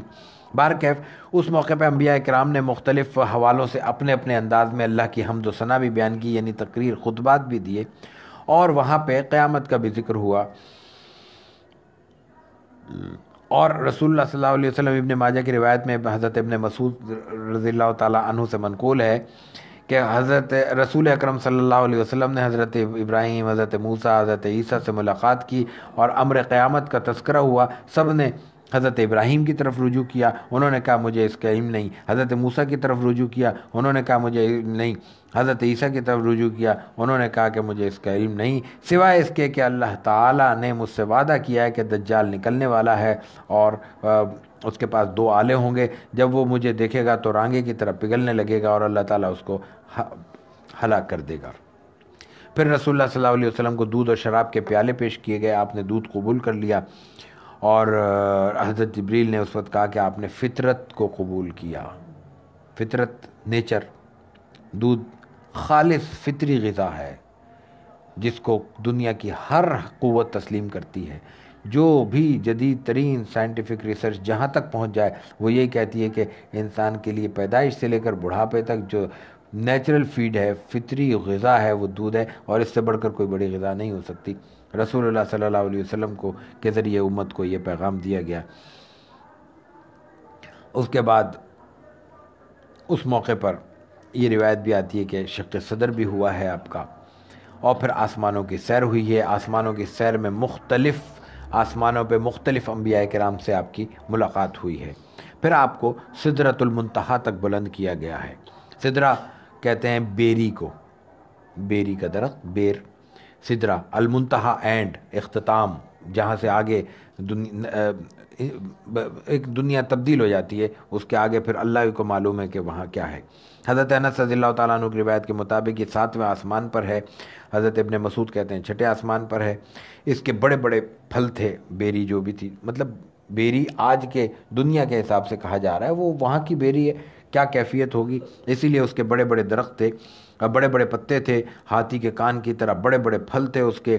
اور کہا یہ جاتا ہے، روایت یہ کہتی ہے کہ دنیا سے جو کچھ بھی جاتا ہے وہ یہاں جا کے رک جاتا ہے، پھر اوپر اٹھا لیا جاتا ہے، اور اوپر سے جو کچھ بھی آتا ہے وہ یہاں آ کے ٹھہر جاتا ہے، پھر یہاں سے نیچے اتارا جاتا ہے. یعنی وہاں سے اوپر کی فورسز الگ ہیں، وہاں سے نیچے کی فورسز الگ ہیں. اوپر والوں کا اللہ کو علم ہے، نیچے والوں کو بھی اللہ ہی کو علم ہے، لیکن نیچے والے اوپر والوں کے بارے میں نہیں جانتے. جبریل نے کہا کہ یہاں سے یہ سدرۃ المنتہا ہے، یہاں سے 4 نہریں جاری ہیں. اور اس کے بعد جبریل وہاں سے آگے حوض کوثر کی طرف لے گئے، اور حوض کوثر کی آپ نے زیارت کرائی اور بتایا کہ یہ حوض کوثر ہے. رسول اللہ صلی اللہ علیہ وسلم کہتے ہیں کہ میں نے اس میں سے کچھ پیا تو وہ شہد سے زیادہ شیریں اور مشک سے زیادہ خوشبودار تھا. وہاں پہ بے شمار فرشتے اور سونے کے پتنگے اور پروانے دیکھے جنہوں نے سدرۃ المنتہا کو اپنے گھیرے میں لیا ہوا تھا. وہاں سے پھر آپ صلی اللہ علیہ وسلم کو بیت المعمور تک بلند کیا گیا. یہ فرشتوں کا قبلہ ہے کعبہ، اور عین اس سیدھ میں اوپر واقع ہے جہاں پہ بیت اللہ ہے. یہاں کہتے ہیں کہ روایت بیان کرتی ہے کہ روزانہ 70,000 فرشتے طواف کرتے ہیں، اور کسی فرشتے کی باری زندگی میں دوسری بار نہیں آئے گی. کتنے فرشتے ہیں اور کتنی مخلوق ہے، اور کب تک یہ سلسلہ، کب سے یہ سلسلہ جاری ہے اور کب تک یہ سلسلہ جاری رہے گا، اللہ ہی جانتا ہے. اس کے بعد ایک مقام ہے صریف الاقلام. یہاں پہ فرشتے اللہ تعالیٰ کی طرف سے مامور ہیں اور احکامات کو لوح محفوظ سے نقل کر رہے ہیں اور آگے پہنچانے کا انتظام کر رہے ہیں. اور اس سے پھر آگے مقام قاب قوسین ہے. قرآن کہتا ہے قاب قوسین فقاب قوسین او ادنا، 2 کمانوں کے برابر یا ادنا، ادنا کم کو کہتے ہیں، یا اس سے بھی کم فاصلہ رہ گیا. یہاں پہ ایک سواری آئی اور آپ صلی اللہ علیہ وسلم اس سواری پہ بیٹھ کر پھر آپ بلند کیے گئے اور پھر اللہ کے قریب پہنچے، اور وہاں پہ پھر اللہ تعالیٰ نے جو بھی کلام کرنا تھا وہ کیا. ثم دنا فتدلی فکان قاب قوسین او ادنا فاوحی الی عبدہ ما اوحی. عبد، یہاں بھی عبد کا ذکر آ رہا ہے. اللہ نے اپنے بندے کو جو وہی کرنا چاہی تھی وہ کی. جبریل امین کے بارے میں آتا ہے کہ یہاں آ کے آپ رک گئے اور جبریل نے کہا کہ اس سے آگے میں نہیں جا سکتا، یہ میری آخری حد ہے. ہمارے ہاں انسان کے بارے میں یہ کہا جاتا ہے، کسی کو کوئی تشبیہ دینی ہو، کسی کی خوبی بیان کرنی ہو، کسی کا مقام بیان کرنا ہو کہ وہ تو فرشتہ ہے. انسان کے مقابلے میں فرشتے کی یہی حیثیت ہے کہ فرشتوں کا سردار انسانوں کے سردار کے سامنے عاجز آ جاتا ہے اور ایک مقام پہ آ کے رک جاتا ہے، لیکن انسانوں کا سردار اس سے آگے جاتا ہے. فرشتہ انسانوں کی خدمت کے لیے ہے، انسان مخدوم ہے، مسجود ملائک ہے. انسان کو اس کائنات میں اللہ تعالیٰ نے جو مقام دیا ہے، اگر وہ خود نہ پہچانے تو اپنی جگہ، لیکن اس مقام کو کوئی فرشتہ نہیں پہنچ سکتا، کوئی اللہ تعالیٰ کی برگزیدہ مخلوق نہیں پہنچ سکتی، اس لیے کہ یہ اللہ کے آگے چاہے کتنا ہی اکڑ جائے، کتنا ہی ناشکرہ بن جائے، کتنا ہی اللہ کے احکامات کی خلاف ورزی کرے، لیکن جب جھکتا ہے تو اپنی مرضی سے جھکتا ہے، اپنے اختیار سے جھکتا ہے۔ اللہ کی رحمت، اللہ کی ہدایت، اللہ کی توفیق یقیناً اس کے ساتھ ہوتی ہے، لیکن جس وقت وہ جھک رہا ہے اس کو دنیا کی کوئی قوت فورس کر کے اللہ کے آگے نہیں جھکا رہی۔ اللہ کو یہی ادا پسند ہے۔ فرشتے تو اس کے سامنے روز جھکے ہوئے ہیں، فرشتے تو اس کے حضور میں جو جھکا ہوا ہے، جو سجدے میں ہے وہ سجدے میں چلا آ رہا ہے، برسوں، صدیوں، قرنوں، خدا جانے کتنے برس اور کتنے ہزار برس اور کتنے لاکھ برس گزر چکے ہیں۔ اللہ کا راز ہے، بندہ اس تک کہاں پہنچ سکتا ہے۔ لیکن یہاں دنیا میں کوئی بھی شخص نیکی کر رہا ہے وہ اپنی مرضی سے کر رہا ہے۔ یہاں آپ لوگ بیٹھیں، کسی کے کہنے پہ نہیں آئے، کسی کو دکھانے کے لیے کوئی یہاں موجود نہیں ہوا، ذات رسالت مآب علیہ الصلوۃ والتسلیم کا تذکرہ سننے کے لیے اکٹھے ہوئے ہیں۔ یہ اللہ کے ہاں خالص نیکی ہے جو اختیار کی وجہ سے، انسان کی قوت کی وجہ سے اللہ تعالیٰ کے ہاں وہ درجہ رکھتی ہے کہ اس درجے کی بنیاد پر اللہ تعالیٰ نے رسول اللہ صلی اللہ علیہ وسلم کو وہ مقام عطا کیا کہ جبریل پیچھے ہٹ جاتے ہیں، جبریل کہتے ہیں آگے میری ہمت نہیں ہے، میری مجال نہیں ہے۔ محاورہ کہتا ہے کہ جبریل کے جہاں پر جلتے ہیں وہاں رسول اللہ صلی اللہ علیہ وسلم آگے تشریف لے جاتے ہیں۔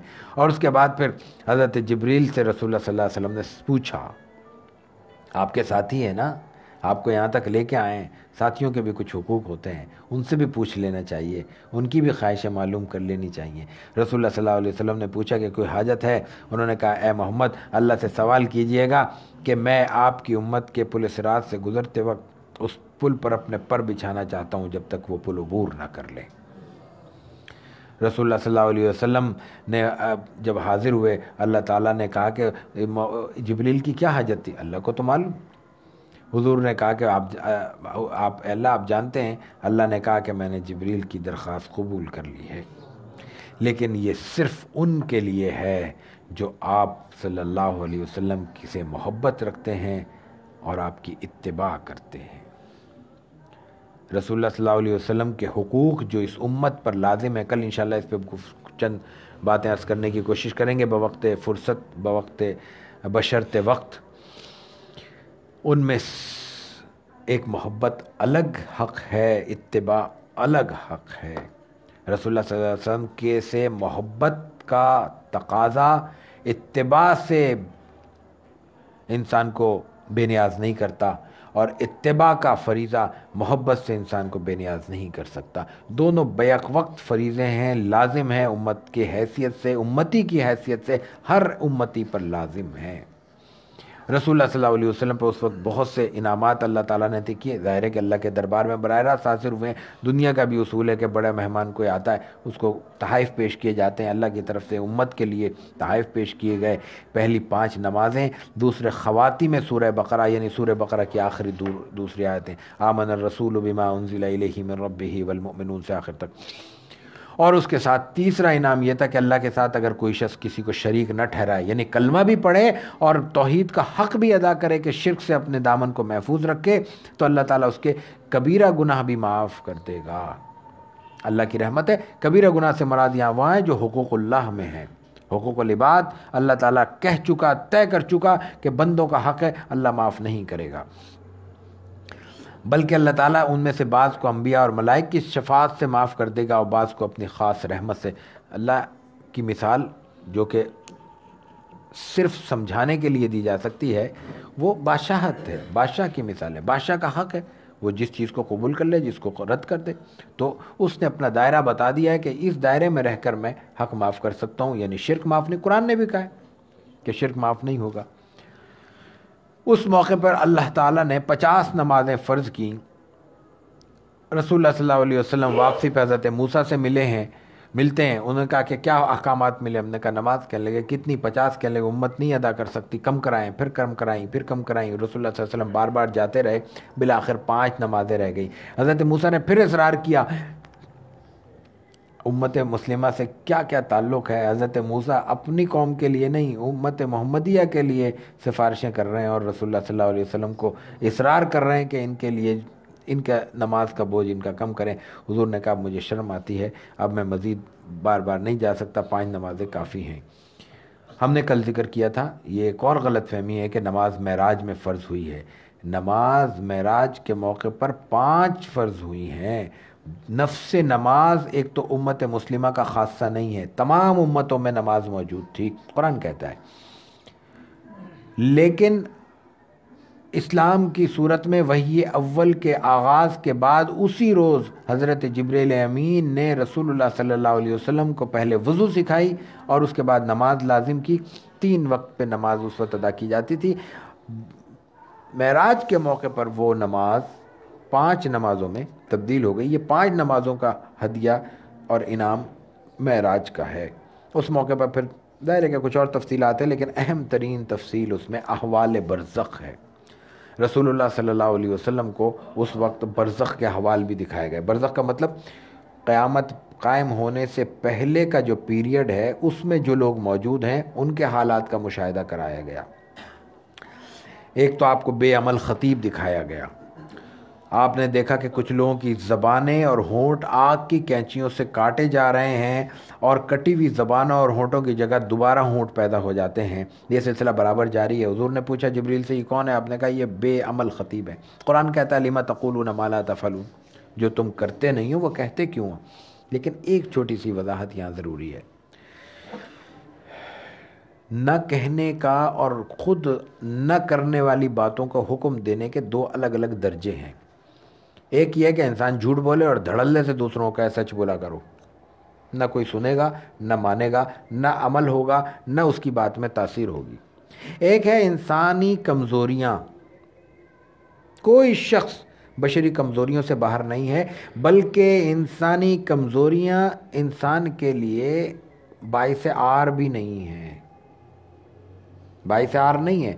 غلطی، کوتاہی، بڑے سے بڑا گناہ بھی اللہ تعالیٰ کو محفوظ رکھے، وہ عار نہیں ہو سکتا جب کہ اس کے ساتھ توبہ اور ندامت شامل ہو۔ عار بنے گا اس وقت جب اس گناہ پہ اصرار شامل ہو جائے۔ ایک بار کیا اور اس کے بعد اس کو زندگی کا معمول بنا لیا، یہ غلط ہے، یہ گناہ ہے، یہ اللہ کے یہاں ناپسندیدہ ہے، یہ اللہ کی ناراضگی کا باعث ہے۔ گناہ کیا اور گناہ کے ذریعے ندامت ہوئی، یہ تو بعض صورتوں میں انسان کے درجات کی بلندی کا باعث بن جاتا ہے۔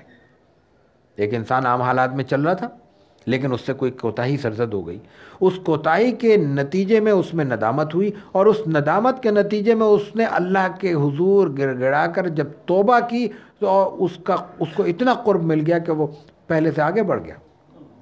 تو وہ تو گناہ اس کے لیے آگے بڑھنے کا سبب بن جاتا ہے بعض صورتوں میں۔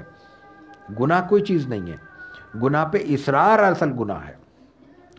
تو ایک تو یہ معاملہ ہے، لیکن ایک ہے معاملہ عام انسانی زندگی میں کوتاہی کا۔ انسان کے ساتھ کوتاہی لگی ہوئی ہے تو اس کا مفہوم یہ نہیں ہے کہ میں اس کے نتیجے میں کچھ کہنے کا حق نہیں رکھتا، جب تک میں فرشتہ نہ بن جاؤں اس وقت تک میں تبلیغ نہیں کر سکتا، دعوت نہیں دے سکتا، یہ مفہوم نہیں ہے۔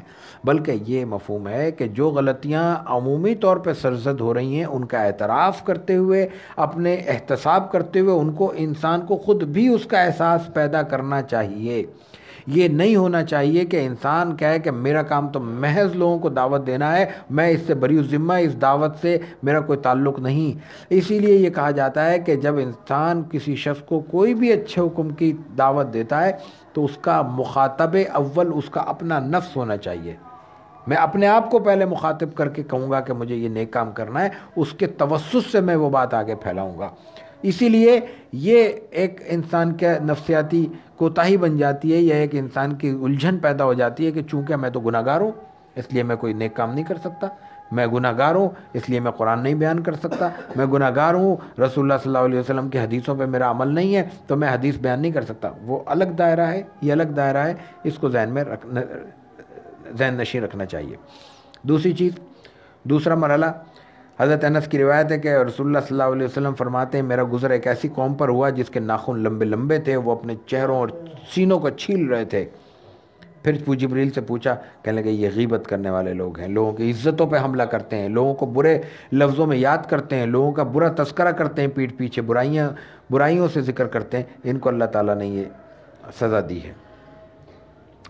ایک ایسے لوگوں پر آپ کا گزر ہوا جن کے ہونٹ اونٹوں کے ہونٹ کے مشابہ ہیں۔ اونٹ کا ہونٹ دیکھا ہوگا، لمبا ہوتا ہے، آپ نے، اور ان کے ہاتھوں میں آگ کے ٹکڑے ہیں جو پتھروں کی مانند یعنی پتھروں کی طرح بڑے بڑے آگ کے ٹکڑے ہیں، وہ ان کے منہ میں ڈالے جاتے ہیں. منہ سے اونٹ کے ہونٹ، اندازہ کریں کہ کتنا بڑا ہونٹ ہے، اس سے ان کو ڈالا جا رہا ہے، اور پشت سے وہ ہڈی پتھر آگ کے انگاروں کی شکل میں نکل رہے ہیں. حضور نے پوچھا یہ کون ہے؟ جبریل نے کہا کہ یہ یتیموں کا مال کھاتے ہیں. آپ کا گزر پھر کچھ ایسے لوگوں پر ہوا جہاں دیکھا کہ وہ ان کے سامنے پاکیزہ فربا یعنی اچھا مضبوط تگڑا گوشت رکھا ہوا ہے، لیکن وہ چھوڑ دیتے ہیں اور خراب ناکارہ لاغر بدبودار گوشت کھاتے ہیں.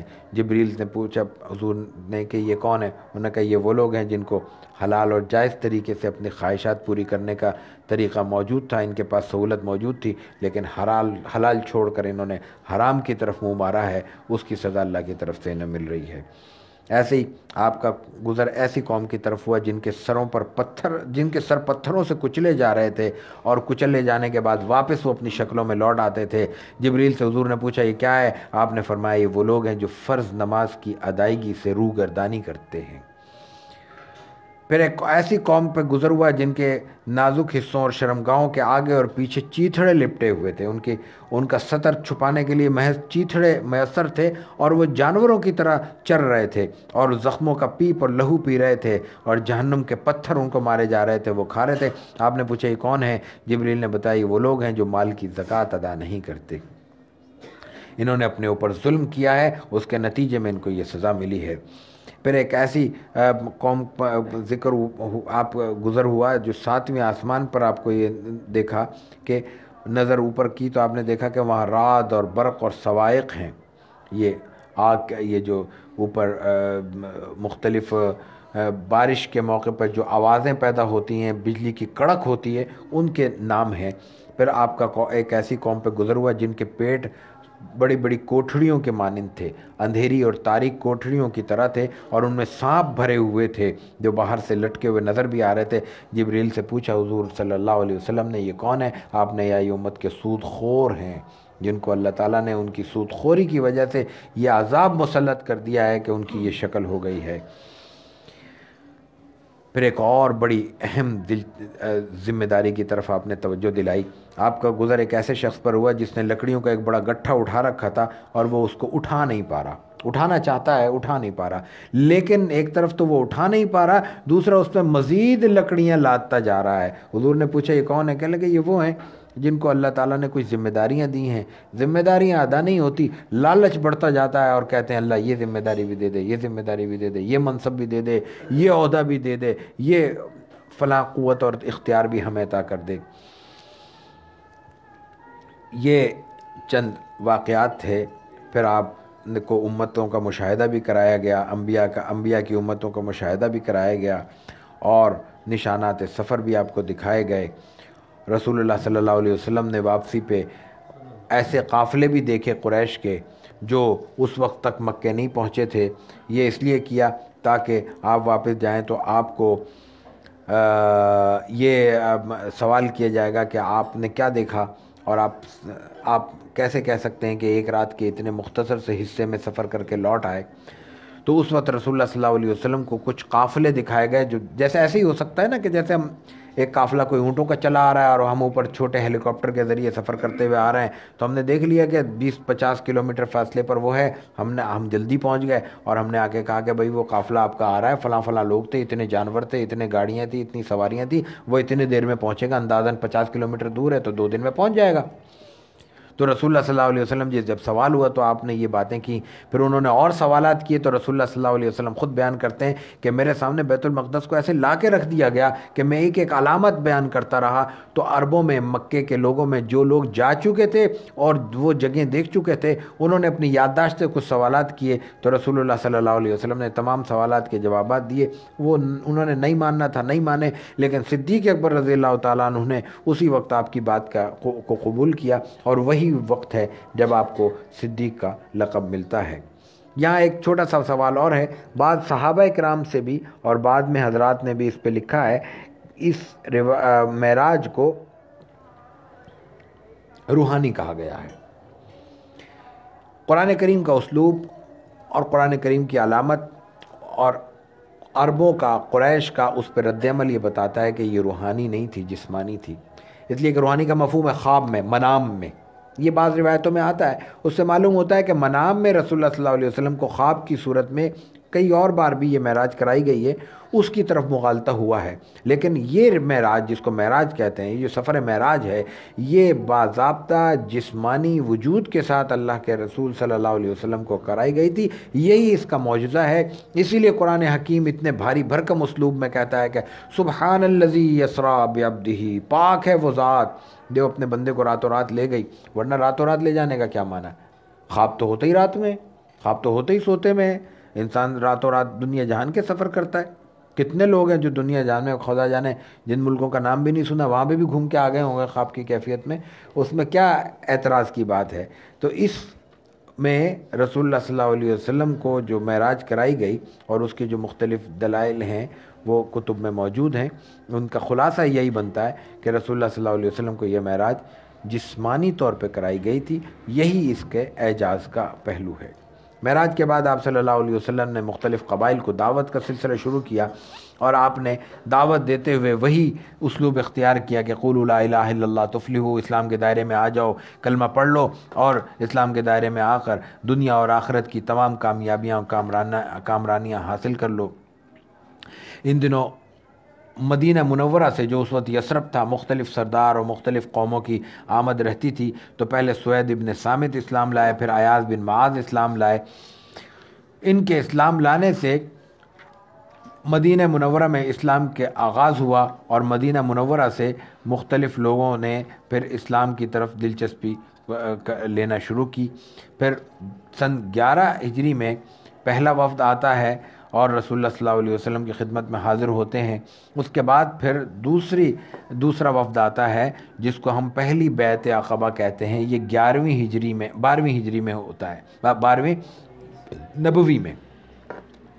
12 افراد مدینہ منورہ سے وہ رسول اللہ صلی اللہ علیہ وسلم کے خدمت میں حاضر ہوتے ہیں، اور ان میں 5 افراد تو وہ ہیں جو اس سے پہلے آپ کی خدمت میں آ چکے ہیں، باقی 7 نئے تھے. ان تمام افراد نے منی میں ایک گھاٹی کے قریب رسول اللہ صلی اللہ علیہ وسلم کی خدمت میں حاضر ہو کر بیعت کی ہے. اس کو بیعت عقبہ اولیٰ کہتے ہیں. یہاں بھی سیرت نگاروں کی طرف سے تھوڑا سا مغالطہ ہوتا ہے، اور وہ اس کو 3 بیعتیں شمار کر لیتے ہیں، اور اس کو کہتے ہیں بیعت عقبہ اولیٰ کی جگہ ثانیہ، یعنی 12ویں ہجری. 11ویں ہجری کو بیعت عقبہ اولیٰ کہتے ہیں. یہ بات اس لیے درست نہیں ہے کہ یقیناً 6 صحابہ اکرام اس میں 6 افراد تشریف لا کے رسول اللہ صلی اللہ علیہ وسلم کے سے وابستہ ہوتے ہیں، لیکن وہاں بیعت نہیں ہوتی. ملاقات الگ چیز ہے، اسلام لانا الگ ہے، اپنی حمایت کا اظہار کرنا الگ ہے. باضابطہ بیعت 12 ہجری میں ہوئی ہے پہلی بار، اور 13 ہجری میں ہوئی ہے دوسری بار. اس 12 ہجری میں 12 افراد شریک ہیں، اور ان سے جو بیعت لی ہے وہ آپ دیکھیے. رسول اللہ صلی اللہ علیہ وسلم کو اس وقت جتنے مسائل کا سامنا ہے، اس میں کوئی بھی چیز آپ مانگ سکتے ہیں، لیکن آپ بیعت کیا لے رہے ہیں؟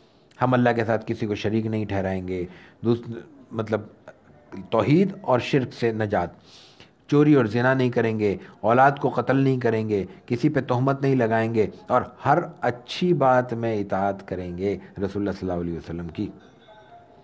اس وقت بھی رسول اللہ صلی اللہ علیہ وسلم حضور سے کسی غلط بات کی توقع کی جا سکتی ہے؟ معصوم ہیں، خاتم المعصومین ہیں آپ، آخری معصوم ہیں.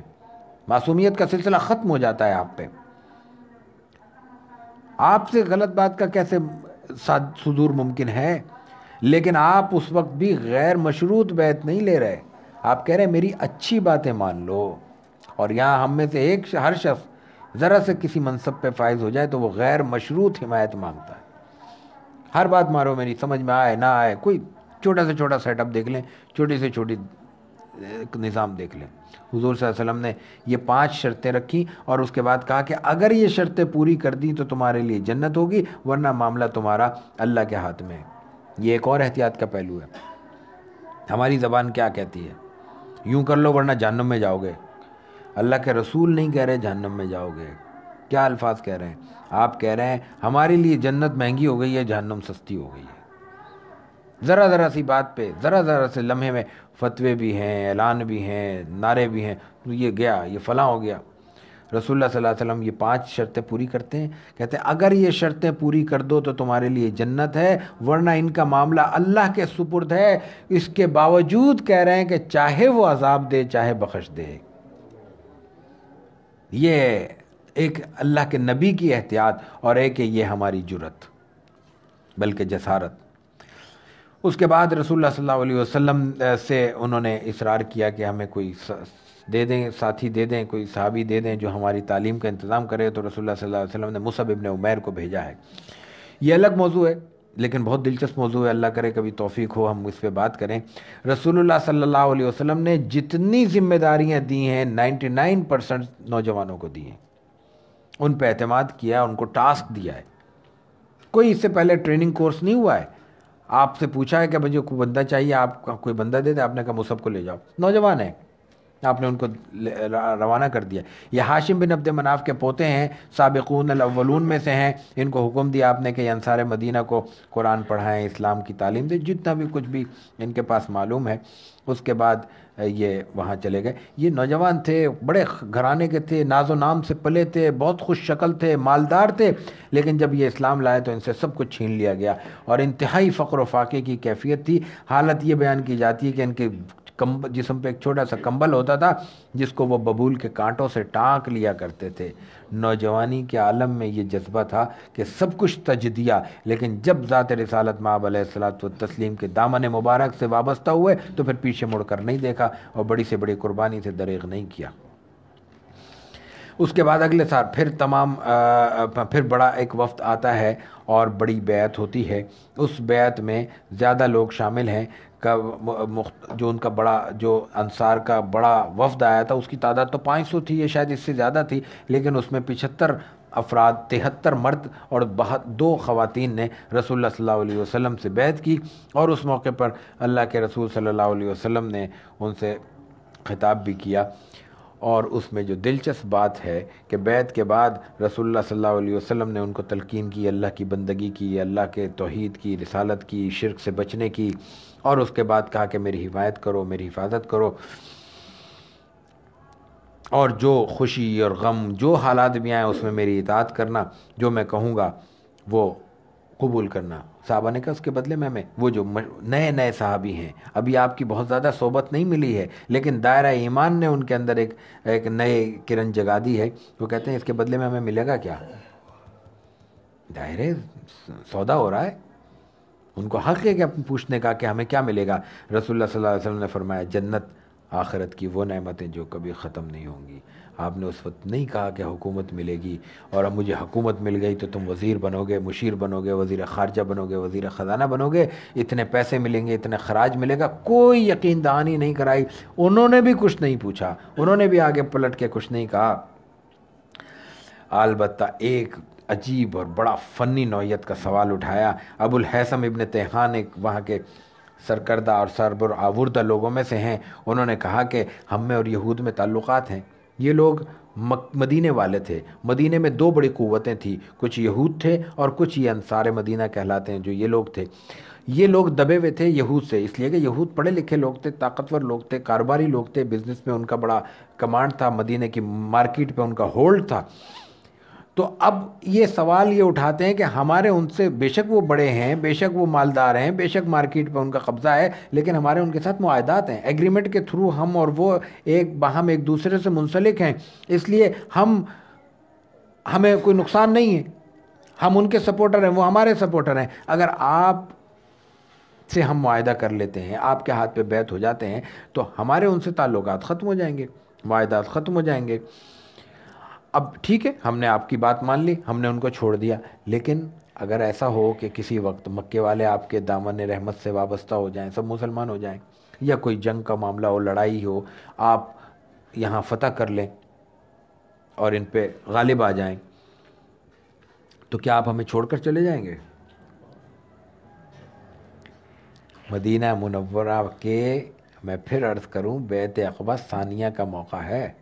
یہ لوگ پہلے اول تو یہ لوگ آئے نہیں ہیں، آئے ہیں تو برے ایک ملاقات ہوئی ہے، 2 ملاقاتیں ہوئی ہیں۔ ایمان ایسی قوت ہے کہ 1 اور 2 ملاقاتوں کے اندر رسول اللہ صلی اللہ علیہ وسلم کی اس قدر محبت آ گئی ہے کہ وہ یہ کہتے ہیں کہ آپ چھوڑ کے نہ جائیں ہمیں، یہی مفہوم تھا نا ان کا. یہ سوال کرنے کا مطلب یہی تھا کہ آپ نے چھوڑ دیا پھر تو ہم کہیں کہنے رہے. رسول اللہ صلی اللہ علیہ وسلم نے یہ بات سن کر آپ مسکرائے اور کہا، رسول اللہ صلی اللہ علیہ وسلم جب ہجرت کر کے مدینہ، ابھی ہجرت نہیں ہوئی ہے، جب ہجرت کر کے مکہ چھوڑتے ہیں تو آپ ایک جملہ کہتے ہیں کہ اگر یہ مکے والے، بیت اللہ کو خطاب کرتے ہیں، اگر مکے والے مجھے نہ نکالتے میں کبھی نہیں نکلتا، میری پسندیدہ زمین ہے. لیکن اس پسندیدہ زمین کے رشتے کے باوجود آپ اپنے محسنوں کو کس طرح یقین دلاتے ہیں؟ اس وقت مسکرا کے کہتے ہیں کہ نہیں، اب میرا مرنا اور جینا تمہارے ساتھ ہے، تم میرے ہو میں تمہارا ہوں، جس سے تمہاری جنگ ہے اس سے میری جنگ ہے، جس سے تمہاری صلح ہے اس سے میری صلح ہے. ابھی مکہ چھوڑا نہیں ہے، مدینے والوں کو اپنے حمایت کا یقین دلا رہے ہیں کہ اب میں تمہارے ساتھ رہوں گا، اور آپ دیکھیں کیسے نبھایا ہے، آج بھی مدینے میں ہے. اس کے بعد رسول اللہ صلی اللہ علیہ وسلم نے نقیبوں کا انتخاب کیا، یعنی اپنے کچھ نمائندے منتخب کیے ہیں مختلف قبیلوں سے، اور آپ نے فرمایا کہ یہ میں اپنی رضامندی سے یا اپنی میں رائے سے نہیں دے رہا ہوں، یہ منتخب کر رہا ہوں، یہ اللہ کی طرف سے ہیں. جبریل مجھے اشارے کر رہے ہیں، تمہیں تو نظر نہیں آ رہے، جبریل اشارے کرتے ہیں، اور ان اشاروں کی روشنی میں میں فیصلہ کرتا ہوں کہ اس کو نقیب مقرر کیا جائے، اس کو نقیب مقرر کیا جائے، اس کو نقیب مقرر کیا جائے. اس کے بعد ہجرت کا آغاز ہوتا ہے. ہماری کوئی خواہش تھی کہ آج کی اس نشست میں ہجرت کا بیان بھی مکمل ہو جائے، لیکن تفصیلات میں ہم بہت سے واقعات چھوڑنے کے باوجود یہیں تک پہنچ سکے. انشاءاللہ کل کی نشست ہم ہجرت سے شروع کریں گے. اللہ تعالی ہمیں رسول اللہ صلی اللہ علیہ وسلم کی سچی محبت عطا کرے، سیرت طیبہ پڑھنے اور پڑھانے کی توفیق نصیب کرے. وآخر دعوانا ان الحمد للہ رب العالمین.